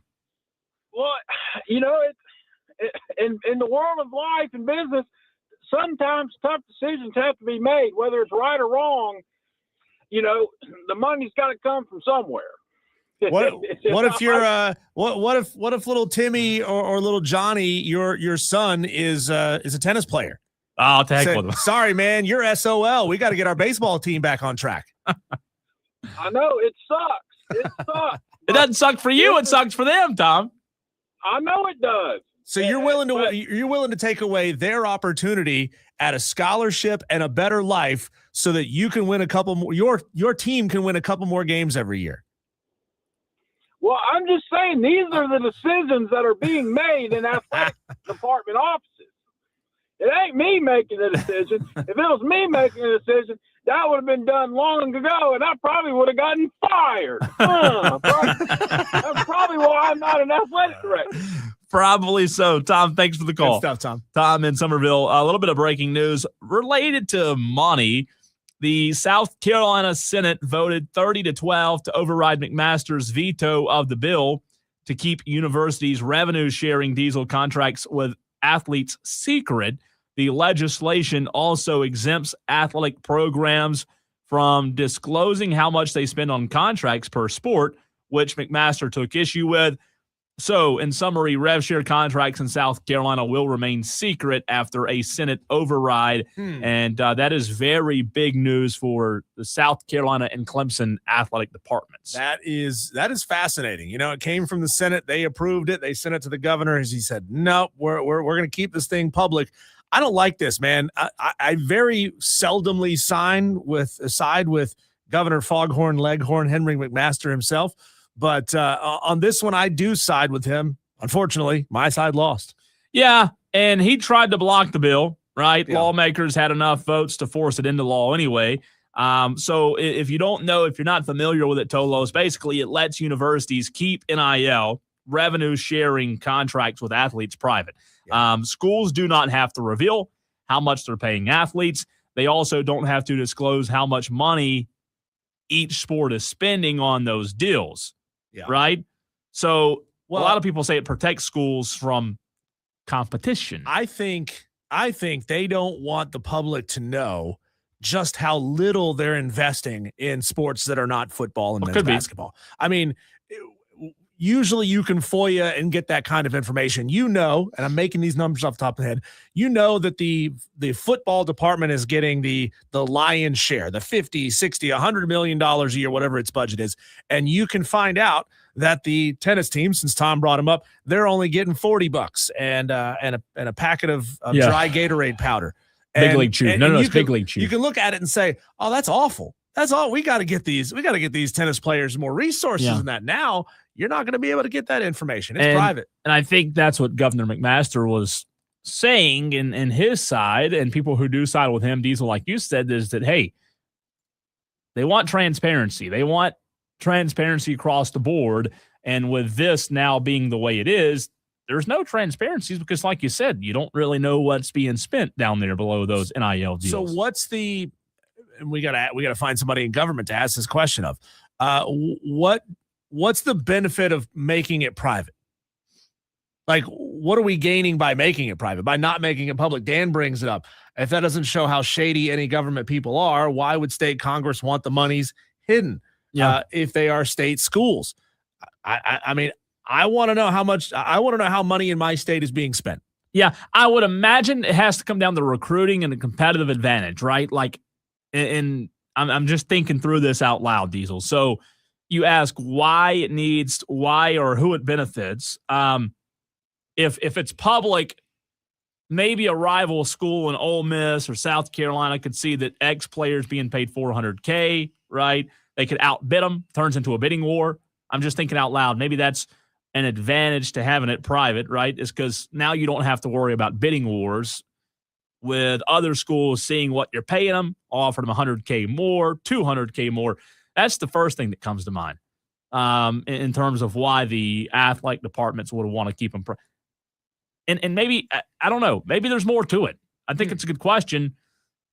I think competitive edge, recruiting, the leverage that you might have with it being private opposed to if it were public. Maybe you have more leverage with it being private. Maybe. I'm just thinking out loud. But it is interesting. It really is. We'll have to see how many other states are private like that.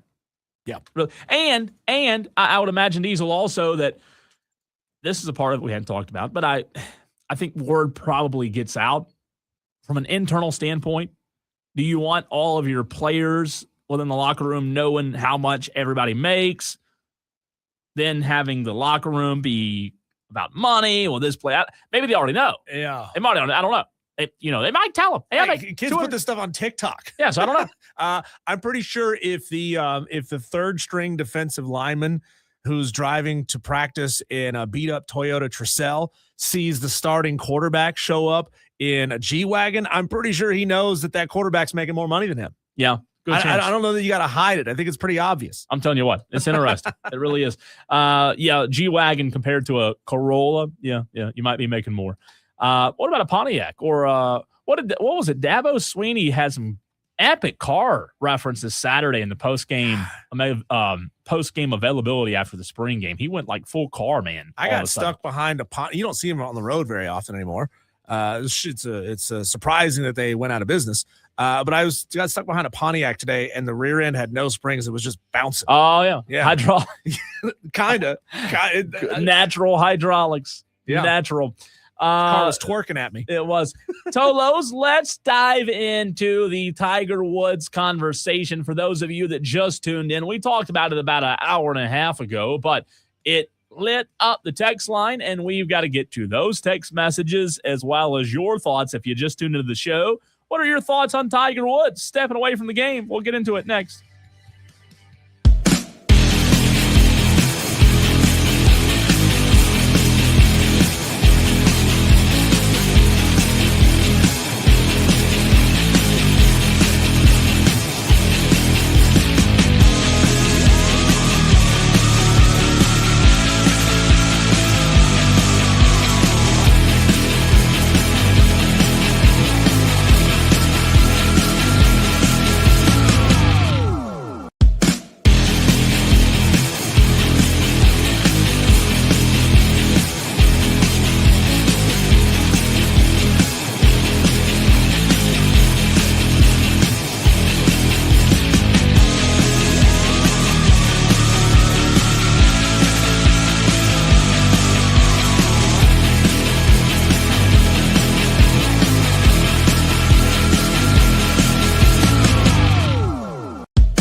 Texter asked, why did Tiger step away? Well, Texter, I know you're joking because you don't live under a rock.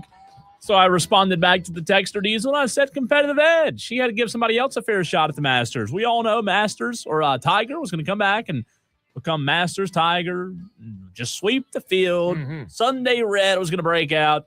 He was going to win the whole freaking thing. But instead he says, you know what, I'll just roll another car. That way somebody else can win the Masters. That's why, right? Tiger didn't step away. He plowed into the back of a pickup truck and then careened forward and rolled away. Yeah, he did. He did. Hate to put it so bluntly, but you're right. That's exactly how it happened. Tolos, welcome into the show. He's Diesel. I'm Cole Bryce, and that is where we go in this very segment. We talked about it earlier. Had a lot of buzz, had a lot of text, a lot of calls about it. Tolo J. Butane called the show. Good call there.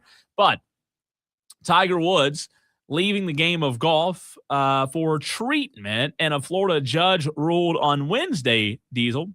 A Florida judge granted Tiger Woods' request to travel outside the U.S. and enter a comprehensive inpatient, I-N-P-A-T-I-E-N-T, inpatient treatment facility, according to court records. Woods' attorney, Douglas Duncan, made the motion to travel Wednesday, citing the golfer's urgent need for an intensive, highly individualized, and medically integrated program and privacy from media and public scrutiny.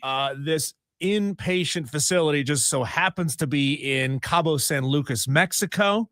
They have a full bar, white sandy beaches that are cleaned every single morning. So there's never a palm leaf on the sand. You wouldn't want somebody who's trying to recover from being a raging terrible driver. You wouldn't want them stepping on one of those little sand spurs. Those things hurt. Yeah, they do. Toes. And it was granted. It was granted at the court. What are we doing here? Duncan said, based upon the defendant's treating physician, the out-of-country treatment facility recommendation is based upon the defendant's complex clinical presentation and the urgent need for a level of care that cannot safely or effectively be done within the United States, as his privacy has been repeatedly compromised. So we don't have any recovery treatments options here in the U.S. That's what I'm wondering now. We don't have any places in 50 states to send Tiger. What are we doing here? Gosh. Do we need a get Congress on this to start creating some medical treatment facilities? I mean, I know we're joking about it, but my gosh, you're telling me 50 states we don't have somewhere Tiger can go and be private and get treatment, get help. I have not yet read where he is going, what island it is. By the way, I just Googled how many alcohol treatment facilities are there in Florida. There are 900 alcohol and drug treatment facilities offering a high density of care options in the state of Florida. He had 900 options and he wouldn't even have to leave the state. I guarantee there's like 10 right there in Jupiter. Yeah. And maybe Tiger's excuse was, Diesel, well, since I didn't have any alcohol in my blood system, I need a treatment facility that works with glassy eyes, pain pills, Oxycontin.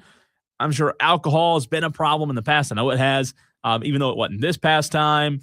So he needed a more extensive a treatment facility. Yeah. Is what he needed. That's why. Texter says it's crazy how Tiger is the best driver and the worst driver of all time. He means driver from the tee box and driver behind the wheel of a car. Yeah, it is pretty crazy. And Tolos, we got into this earlier in the show. Another texter says Tiger stepping away after being away, so nothing changing. Kind of true there too. Yeah, is he stepping away or is he running away? Yeah, look, here's the reality of it. No one wants to see a human being go through what he's going through, whether it's a professional athlete, Diesel, somebody that's very recognizable like Tiger Woods, or if it's just the average Joe that's walking down Woodruff Road right here. Like, again, speaking for me, I don't care if it's that guy walking down the road or Tiger Woods. I don't want anybody to struggle in any area of life. We've all had vices in life. We've all had things that we've struggled with. And I said this earlier in the show. I know Tiger Woods has been, I don't want to word this wrong. Tiger Woods, most of his life, has been in such a tight bubble to where Diesel, he didn't really have to he didn't really have to worry about what the public really thought of him, even if it was negative, because he was Tiger. It didn't really matter, if that makes sense. For every one bad news story, there were like 100 that were positive, so they get buried. They get buried, and I think for the first time in a long time, Tiger's having taken a little bit of a hit to the pride, if you will. And again, I said it a minute ago, and I said it now, number 2 of the show. Regardless of who you are, if you have a vice, if you get help, help's a good thing. We should never look down on people because they're getting help. Getting help's the right step. However, I think it's important, Diesel, for Tiger here to actually get the help that he needs, whether it's a real facility or a retreat on an island under a pineapple, a pina colada tent, whatever it is. He needs treatment. He needs help. I don't care who it is. He obviously now, with this being the 3rd time, he's rolled more cars. I've never even heard I've never seen a rolled car as many times as I have with Tiger Woods out on the street on 85. There are stunt drivers in John Woo movies that haven't rolled as many cars as Tiger Woods I know. has. I know. That's what I'm saying. You don't see rolled cars. He's figured out a way to do so. All kidding aside, I hope he does get the help, but at some point you do have to take accountability. And Diesel, I think we're being fair with him. I think most of the media has been fair that, yes, he's great. Yes, he's done a lot for the game, but at the same time, now this comes down to life and humanity more than it does a sport. He is insanely lucky that the driver of the pickup truck that he hit, which was towing a trailer, I'm guessing maybe, who knows, it could have been a lawn care professional, right? There's a bunch of those in Jupiter, Florida. I'm picturing a pickup truck towing like a little flatbed pull behind trailer, and Tiger clipped it and it launched him and it flipped him over. Insanely lucky that guy was not injured, because if he was injured in any way, it completely changes the narrative. And I don't think there's even, was it Tolo J Butane that called in earlier about Tiger? I don't even think J Butane's mind could give Tiger grace if he had injured somebody in the process. So his luck held out there. Well, not just once, but 3 times. Diesel, this has happened 3 times now. Sure. So you say lucky, and I don't know what Tiger Woods believes in the heart of hearts. I say that Tiger Woods very fortunate that the good Lord was looking out for him in a way where he didn't kill anybody, because if he killed somebody, guess what? It doesn't matter if it's Tiger Woods or Einstein or whoever, somebody could have been killed. I mean, that's the reality of it. You could have been killed. He could have been killed. Somebody else could have been killed. We see it all the time from a local standpoint. DUI driver killed. I mean, it's awful, but it's the reality. He's been very, very fortunate, to your point, that not once, not twice, now 3 times, he has been fortunate that somehow, some way, he's been in rollover wrecks or nobody's been even injured. That's mind-boggling to me. But again, I think the good Lord was looking out for him 3 times in a row. Now it's up to him to go say, look, this is on me. It was on me the first time. It was on me the second time. It's on me the 3rd time. I've got to get the help I need. And Diesel, regardless of what happens next in Tiger Woods' pro career, I think the pro career is probably done. Yeah. He might play a little bit here and there, but let's be honest. I mean, I don't know how much saving face he can do at this point. Regardless of what happens, I hope there are people in his life, family, friends, that say, hey, man, to heck with golf. Golf's not important. Your leg, all that doesn't matter. You need to focus on you, and I hope there are people in his life that are pushing me in that direction. 2 things. Number 1, how is it possible that Tiger has been caught for this now 3 times, and John Daly never got a DUI? John Daly used to talk about drinking all the time. Like, we knew he was pounding beers on the course. John Daly, his record, clean as a whistle. That's fascinating. Next thing, Cole, I don't even know if Tiger hurts his leg one more time, he's not even going to be able to participate in TGL. He's going to have to start up like a Golden Tee League or something. Yeah, he can do the cornhole like the guy with no legs. That's true. He could be great at that. Yeah. Oh God, terrible. This texter, dear God, he says a lion would never get a DUI, but a tiger would. Good God, texter. That's good stuff. I like it. I really do. I like it. That was pretty good. I read that text, Diesel, but I didn't. You didn't process that? No, I didn't read it. Oh, my gosh. Another texter here says a lot of athletes have had terrible vices. Tiger with alcohol, Michael Jordan with gambling, Brett Favre with painkillers, and O.J. Simpson, But it's true. That's true. Now, to your point there about Tiger getting the medical help that he needs, look, if he is legitimately dealing with pain on a daily basis from his injuries, QC Kinetics. QC Kinetics is a great option. Non-surgical options, right? But how you can't come off those pain medications. Yeah. If he's feeling pain with this every single day, he's probably, and I'm no expert in any way, shape, or form on pain management when you've had the issues that he's had. I don't know how you come off of those things. So it's hard to. I would imagine he's going to have to learn to manage his consumption of the pain medication. He's going to have to learn, I absolutely under no circumstances can mix this with alcohol if that's what happened in this particular situation. At the very least, hire a driver. Yeah. Hire a driver. Have somebody drive you around because you cannot be trusted behind the wheel. And he's also been very fortunate, Diesel, that he hadn't, that we know of, adapted a severe addiction to the pain meds because boy, do we hear about that a lot too. Well, you said he was flop sweating on TV. That's usually where something like that comes from. You see that. And I'm talking about last year, man. I was watching him in the Masters. He was sitting on the set and he was just sweating to death. I was just thinking, God, it's not that hot in Augusta, Georgia yet. So you hate it for him. And then to the texter's point from the 803 about a lot of athletes having the vices, Tiger, MJ with the gambling, Brett Favre, OJ. You're right, texter, that just shows, and again, there's a lot of ways to take that. You can take it different directions.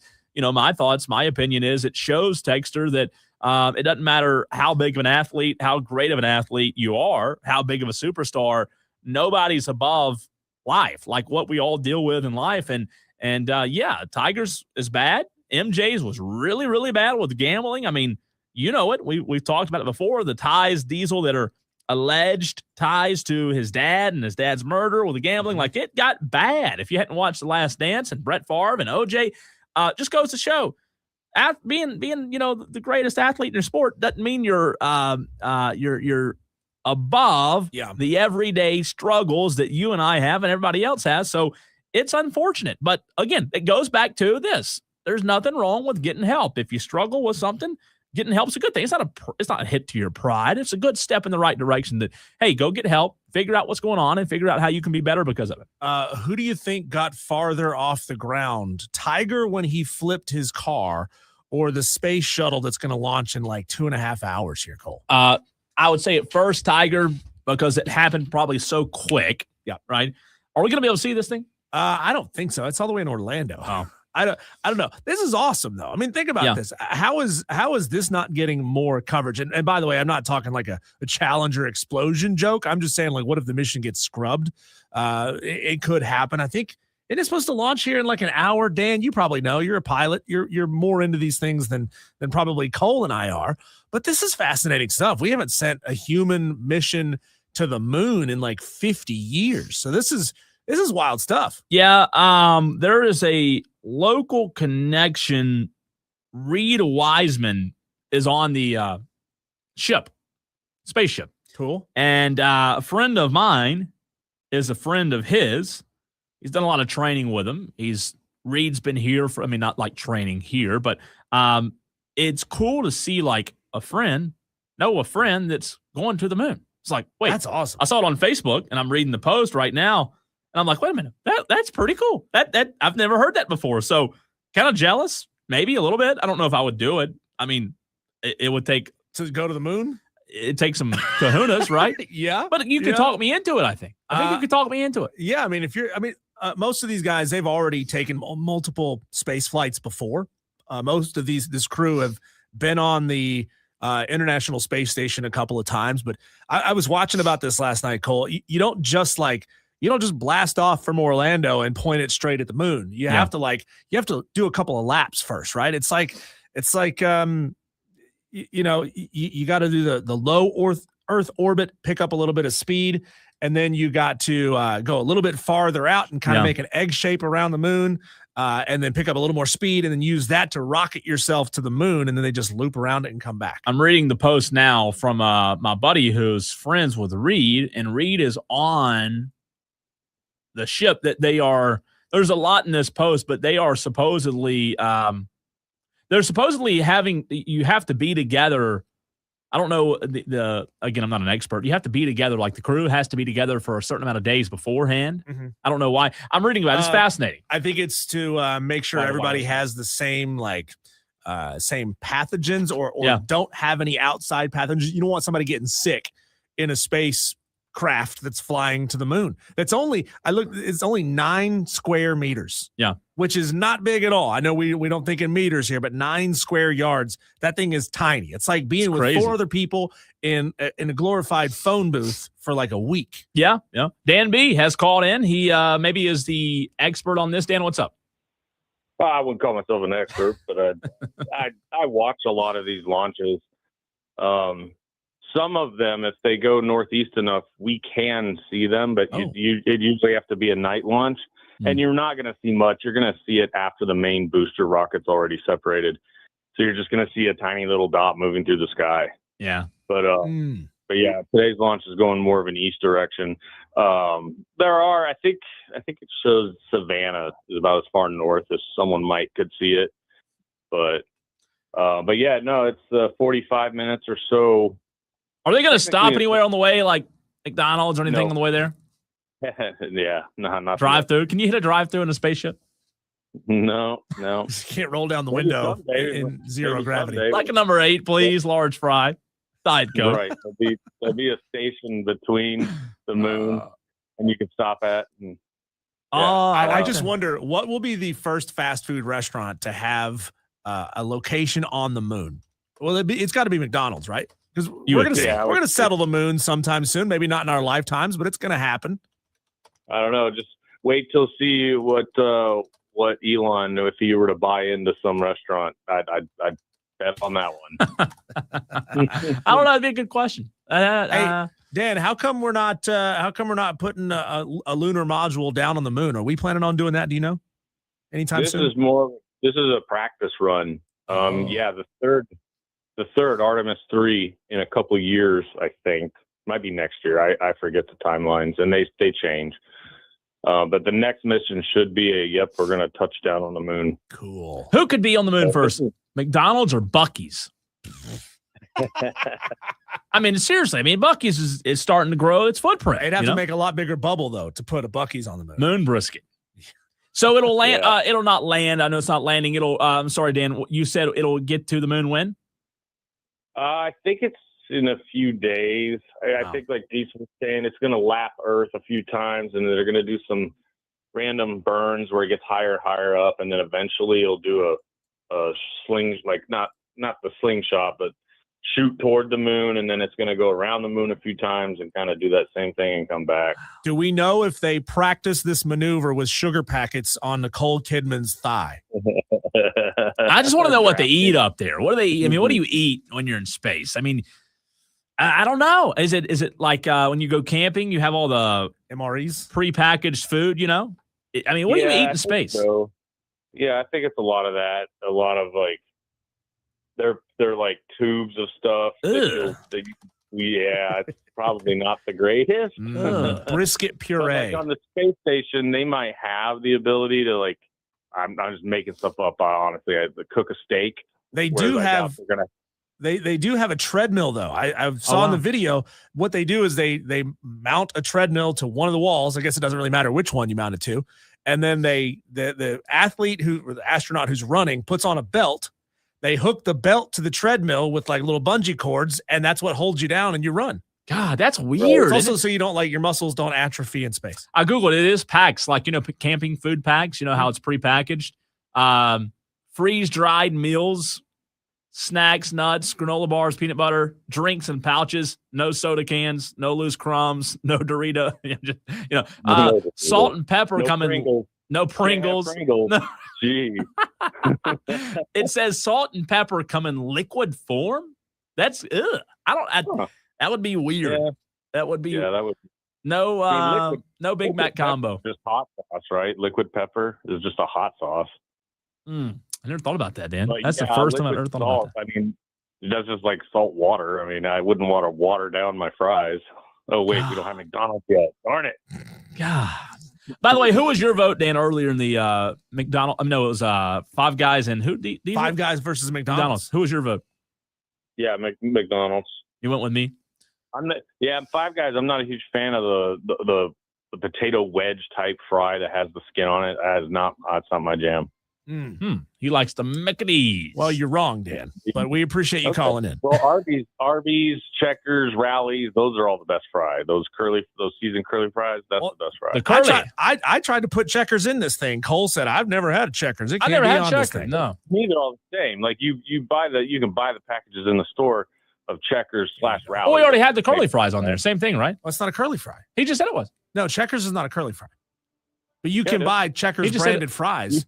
When did Checkers? Yeah, and they come as curly fries. I think you can get Checkers and Rallies curly fries. I didn't know that Checkers and Rallies had curly fries. I've never gotten them at a restaurant. See, that just shows that it shouldn't be on the list. I mean, we don't know what kind of fries they are. Confused here. We don't know. Thanks, Dan. Thanks, Dan. Appreciate you. All right, guys. Oh my goodness. Bing bong. Oh yeah, I forgot. My bad. Next time. Cole, when we come back, let's take, since we don't have a ton of time, when we come back, let's do a little Major League Baseball scoreboard and talk Braves getting better, Cole. They have now improved to 4-2 on the season. They absolutely spanked the A's today. We'll talk about that next.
Tolos, tell the truth.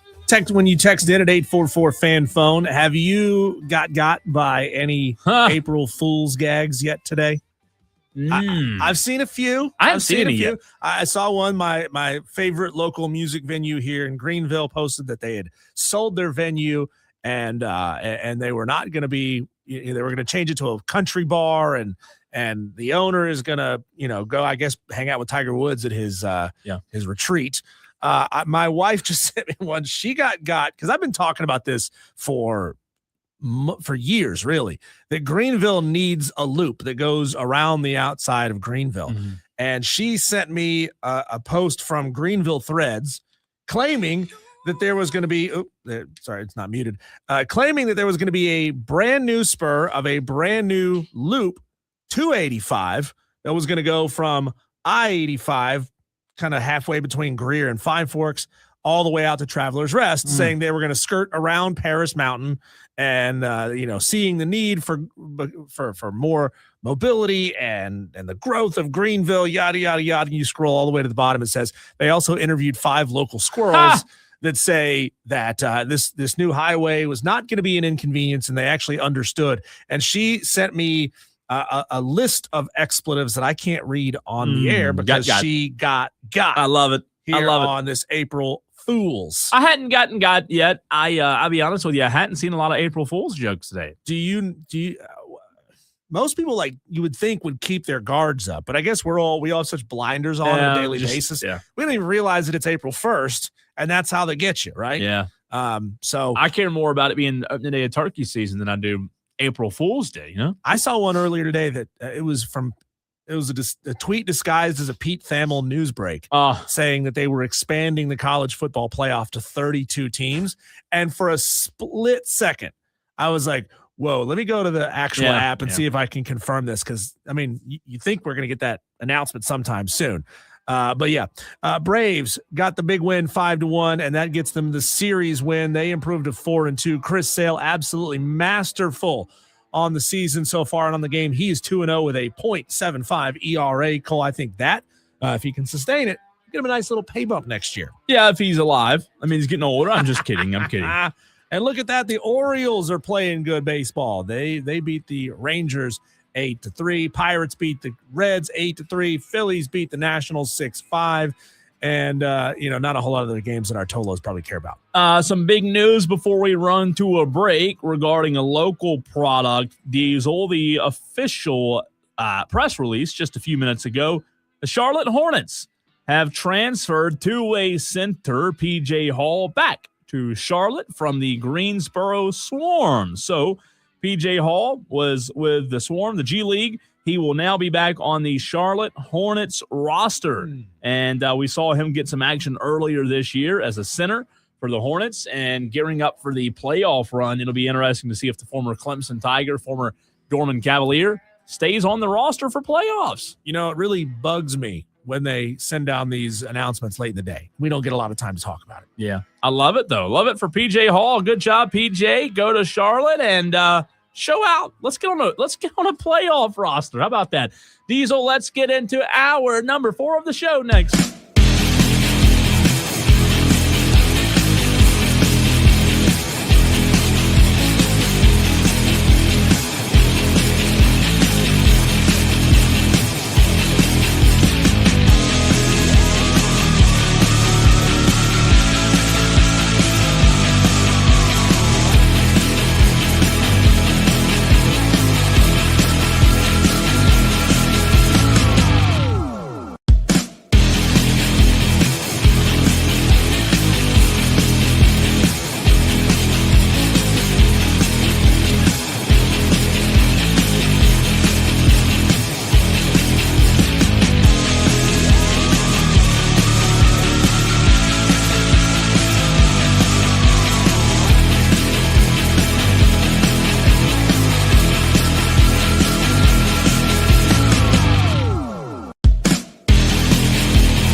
It is hour number 4 of the show. He's Diesel. I'm Cole Bryson. Your last hour, your last few chances to get your thoughts in on anything we've discussed today at 844-326-3663 and on the stream where 73 Tolos are watching the show live on Twitter, Facebook, and YouTube. Diesel, you know who Gayle King is, right, of CBS This Morning? Mm-hmm.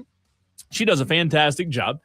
She is a television personality, author, broadcast journalist for CBS News, co-hosting the flagship morning program, CBS Mornings, and does a good job. She is an editor for Oprah Daily. I mean, she is in everything. Does a good job, especially with these one-on-one type interviews. Much like ABS is rocking the baseball world, Diesel, Michael Jordan is rocking the NASCAR world in a good way. With what he did over the summer, with the court case against NASCAR, and now with what he's doing in 2026, just winning almost every single race this year, right, with 23-11. Gayle King and Michael Jordan, Denny Hamlin, and a few others sat down for a one-on-one-ish interview and maybe provided us with some of the best audio from MJ, who we all love, that we've ever heard. And, I think MJ Diesel is at a point in his life and career where he speaks differently than he did 20, 30, 40 years ago. Mm-hmm. Not saying he was arrogant then, but he is older people do. He seems so much more put together in these interviews.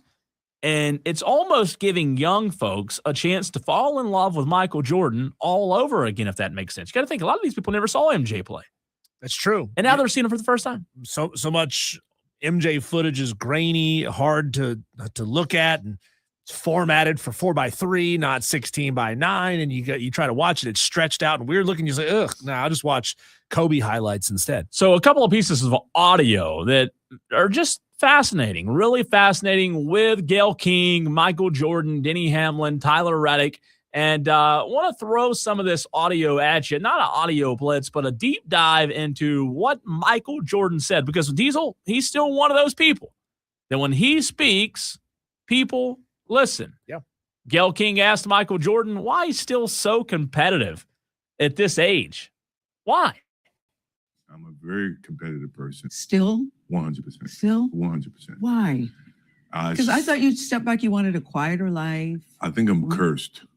I'm cursed with this competitive gene that anything that I do is from a competitive lens, and in some ways that keeps me young. It keeps me aggressively thinking positively. It helps me either understand everything that I'm involved in, I'm connected with. If it's getting dressed, I got to get dressed before my wife gets dressed, or I got to get dressed. Michael. Those types of things. I'm cursed. That's just the way I am. And I try to use it in the best positive way that I can.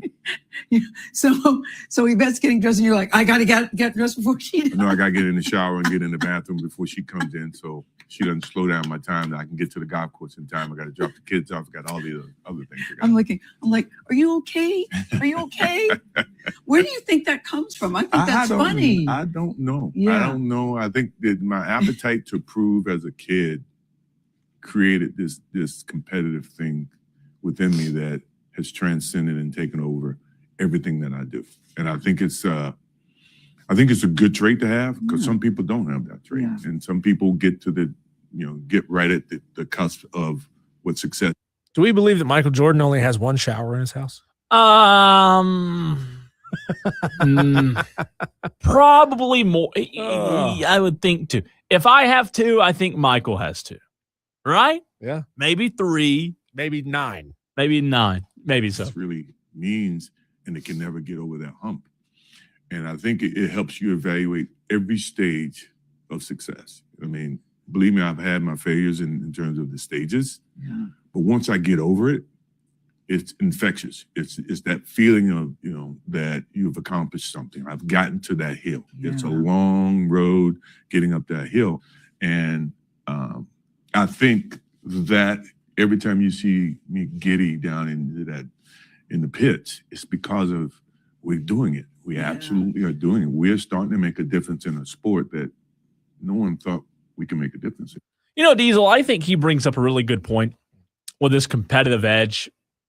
And as old as he is now, still having the competitive edge, I think you said it right. There's a lot of people in life that don't have, and I don't know if it's genes. I don't know if it's just some people are competitive. I've met really competitive people. I've met some people that don't care, like they don't care about being competitive. I think he brings up a good point. If you have that gene, you can't get it, or trait, you can't get rid of it. Sure. I am in business for myself because I am very competitive. And I will tell you this, being very transparent, one of the main reasons I am in business for myself outside of this radio station, Diesel, is because I'm a competitive person. I am. That is one of the main reasons that I'm in business for myself. Now, I've got a long, long, long way to go, but I am so competitive. I wasn't a successful baseball player or a basketball player or a football player. I have that competitive gene. I don't like going bowling because I stink at it, and I get mad because I'm not good at it. So I stay away from things I'm not good at, Diesel, because I am competitive. And if I feel like I can't achieve something, it just kills me. So I understand it from Michael in that audio. I bet I could beat you at bowling. Oh, you could kill me in bowling. You want to compete with me at bowling? I won't do it. So you're not that competitive. No, I won't do it because I know what not to do. Because if I'm trying to bait you. Because at the end of the day, I've done this before multiple times. Go bowling or golfing is a good example. Okay. I know I'm not good. So you're competitive at things that you know that you're good at. Well, I'm competitive in bowling, but I'm not competitive to where like I actually am making a difference. I'm competitive to where it ticks me off. It ticks me off when, let's say you and I go bowling. Yep. You're just stroking it, right? Strike, left, strike, just killing it. And I'm over there just gutter ball. I won't say much. It kills me on the inside. But the competitive person then says, you want to beat me, so you go bowling a whole bunch of times without telling me that you're going bowling. You take lessons. Yeah. I guess there's bowling lessons. Sure. You go get your own bowling ball, so you get to learn how the ball behaves when you do certain things. That's competitive. Well, you're competitive at things you like. And I think that's where it for me, like, I don't like bowling. I don't like golfing. So I kind of just cast it into I don't care. I'm not going to try. Now, other things, like I am very competitive in a lot of things, like business, fishing. I'm competitive in fishing. I don't like being outfished. It's not fun to be over there and your partner. I mean, I went fishing Sunday, and whoever's just reeling them in. It's not fun. I am competitive in a lot of things. The things, though, that I'm not good at, I just don't do them. I think I'd be a terrible golfer. I think I would be a horrible, worse than you can imagine a golfer being. See, when it comes to fishing, I'm stubborn because I have this idea of what should work, right? Like a certain time of year, I want to put it on bed, so I'm going to throw a wacky worm. And they're just not hitting the wacky worm. Yeah. But they should be hitting the wacky worm. So I'm going to keep throwing it, even though my brain says, you know what? Put down the wacky worm, pick up a jig, try something else, try a rooster tail, try this, try that. So to me, it's almost like I feel like I have the knowledge that says this should work, so it's got to work. And if it's not working, I'm just done. Yeah. No, I get you. I get that. By the way, it was Crankbait Sunday that was the ticket. Crankbait was the ticket Sunday. Is there anything better than a topwater hit, though? Like a chatterbait? No, I don't think there's like anything. A frog? No, it's the most exciting. When they come up, just boom. It's the most exciting. I will say, though, the feeling of a crankbait when you're rolling, it's got the vibration. When that vibration just stops, oh, I didn't show you by the way, I didn't show you this, did I? Crankbait Cole. You like that? I love it. Is that what they call you on Big Buck Country? No. Crankbait Cole? No, but that's a good one. We should try that. I really do. I think that's good. But Michael Jordan's competitive edge, I think it's fascinating to hear an athlete, Diesel, who was arguably the best ever at his sport. The best ever at his sport, arguably, right? Be able to go into a different sport. You know how different basketball is from NASCAR? Like, you couldn't pick two more polar opposite sports, right? NASCAR and NBA? Well, as an owner, you fund it, you're around it, but then on race day, you kind of have to step back and let the driver and the crew chief and the tire man and the jack man and the fuel can carriers, you got to let them do their thing. And that's got to be really hard. Yeah, to take your step back. Texter says, WTF is a wacky worm. Oh, come on. I texted back and I said, we're not going to tell you, but just be very careful when you Google it. texter. I mean, look, I know we have a lot of outdoorsmen that listen to this show. We have a lot of what I call them city slickers that listen to this show, and this must be a city slick. Don't know what a wacky worm is. Not a fisherman, I guess. I caught one Sunday with a belly. You wouldn't believe. Look at this. Look at this belly on this thing. Woo. You ever seen a belly that big? On the fish or on you? Both. I'm kidding. You're looking great. But look at the belly. Really, that's a big bass. It's just it looks weird though, doesn't it? It looks like a fairly short bass just with a big belly. I'm gonna guess that's like a 12-pounder. No, 3.5. I didn't weigh it, but I didn't weigh it. Almost what's weird about it? Fisherman would tell you it's a 12-pounder. No doubt. Right. I mean, the belly's so big though, Diesel. Look, the belly's so big, the mouth looks like a smallmouth. That's true. It's weird. True. It's weird. How about a foot long or so? No, it was a little bit longer than that. I'm just trying to get an idea of how long the fish was. No, it was probably. That's a big girl. It was big. You should have weighed it. I know I didn't have a scale. Man. Yeah. So, anyways, the competition, the competitive spirit does come out. Back to MJ. Audio piece number 2. Is there a room, or is there room, not a room, is there room in basketball, Diesel, or any sport for another GOAT? Oh, gosh, where this could go. Here's what MJ said when asked about it. You are considered the great. Do you think there's room for more than one great? Is there room for more than one GOAT in basketball? There's no such thing as GOAT. No. To me, No such thing? Not to me. Yeah, it's only because I think, we are transcended from other people, other athletes. We learn from other athletes. We progress the game as we move further. To say that one is better than the other. Okay. Wow.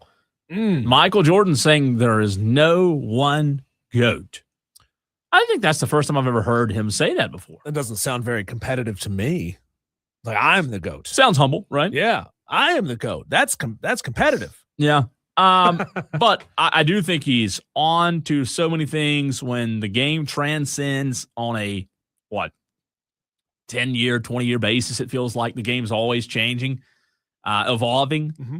And with the game changing and evolving, Diesel, you do have Steph Curry's, you have Magic Johnson's, you have different kind of players. So, and there's always going to be an athlete who comes along that does things or combines a set of skills in a way that no one's ever combined them before. And it does beg the question in basketball, not to take us down a rabbit hole. Yeah. How many more ways can you combine all the amazing skills? Guys that are tall, guys that can shoot threes, guys that can drive the lane, guys that can hit free throws, guys that are consistent. It feels like we're there, right? It feels like we're at the pinnacle of what basketball can be, and they're all just going to keep How can it get better? Better where does it go from here? How does somebody become a better Steph Curry? Like it feels like the game has to change fundamentally, right? It's almost like Adam Silver has to retire and go hang out in whatever crypt he's going to spend his remaining years in.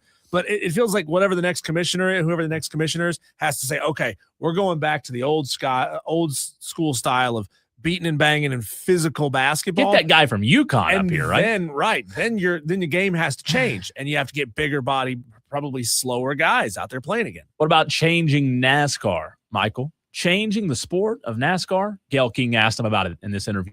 People say you certainly changed the game of basketball. Now they say with the lawsuit, you've changed the sport of NASCAR. Was that your intention? Yes. Yeah. 100%. Yeah. Tell me about that. Well, when I got into the sport, obviously, a lot as I learned, it was a lot of things that I wasn't really happy about. The sport was not set up for success long term for the individuals that's involved in the sport. Now, up top, they can make. They were doing all right. They were making a good living, and the people that were putting on the show was not getting the type of recognition. Compensated fairly. Mm-hmm. And I didn't have a say-so initially because I had to get in an understanding and know. And once I did, we got to an opportunity where, okay, we need some changes, and even if I get kicked out of the sport, even if I lose the lawsuit, I'm going to wake up some people to understand what they're actually doing is wrong, and I've been a fan. It's not like I just woke up and said, you know what, I'm going to go and I'm going to attack NASCAR. No, I've been involved in NASCAR. I've been a supporter of NASCAR for a long period of time. Yeah. When I read that Michael Jordan is going to take the stand, that got everybody's attention. Tell me you're thinking about, I'm going to get on the stand and I am going to testify. And were you nervous? Oh, yeah, I was definitely Were you nervous? Don't get me wrong. I mean, I was nervous. Any courtroom makes me nervous because that's not where I want to be, really. Yes, 100%. But no, I knew that once I took the stand, actually, when we laid the lawsuit and it became, people became aware that we were suing NASCAR, I was all in. I was aggressively going to win. That was I became a competitor all over again. Is that, first of all, I wouldn't sue you if I didn't think we had a good case. Yes. Some people are just born that whatever they do, Diesel, they're going to win. They're going to find a way to win. Michael won in basketball. NASCAR lawsuits, he won. NASCAR, look at Team 43. I mean, 23. I mean, they've won 4 races this year. He just is a winner. Yeah, at the end of the day. That's why he's the GOAT, even though he wouldn't call himself. He wouldn't call himself. He's too humble. Another thing there, when he talks about changing the sport, this might be a hot take. Maybe it is, maybe it's not. NASCAR, I think what he said there, Diesel, about they weren't set up long-term with the drivers, the charters. There's a lot of people who are probably old school, old head NASCAR fans that don't care about Michael being in the sport. But I'll tell you this, my opinion. I think NASCAR fans should wake up and thank God that Michael Jordan's involved in the sport. Because you may not see the ramifications of it today, but 10 years from now, I think you might see, especially regarding charters. I think NASCAR is going to be in a lot better spot 10 years from now because of somebody like Michael Jordan who really cares about the sport. I think it's great for the sport. I think Michael will be a harbinger of other major athletes wanting to get involved and be owners or part owners of teams.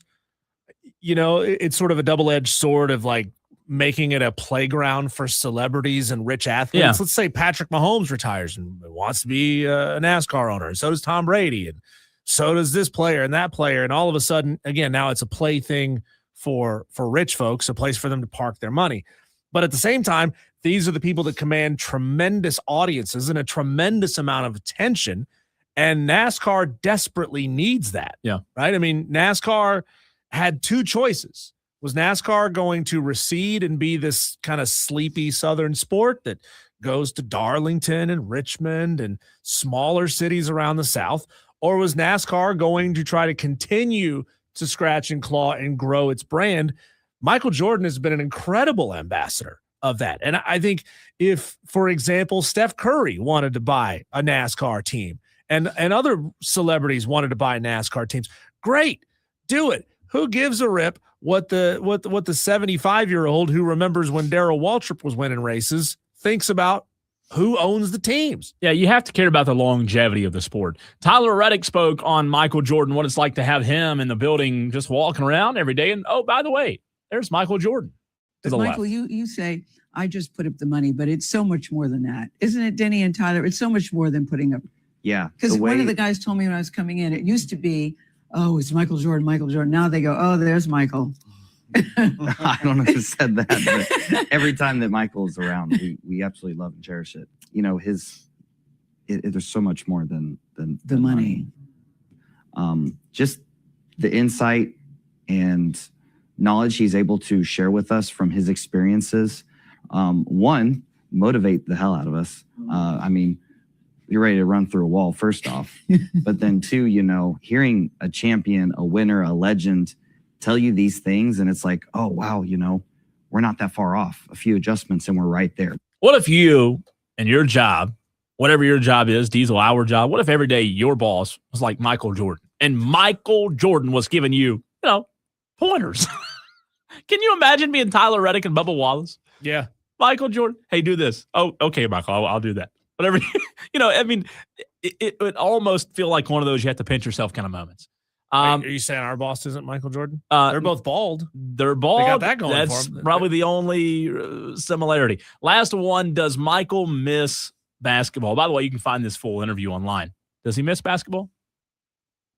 Basketball that misses, that wishes you could pick up a ball. 100%. It's not just a teeny, it's a huge beast. But I've compensated that feeling through NASCAR or through fishing that I like going fishing. But that urge to dream that if I wish I can still pick up a basketball. You would. I would love to do that. You Believe would? me. my competitive juices and said, yeah, I would definitely love to do that. Well, they do have Is there a seniors team games at the night? Y. Senior night at the YMCA, bingo nights after. I mean, yeah. Imagine showing up to a senior basketball league and there's Michael Jordan walking onto the court. Yeah, it'd be tough. It'd be tough.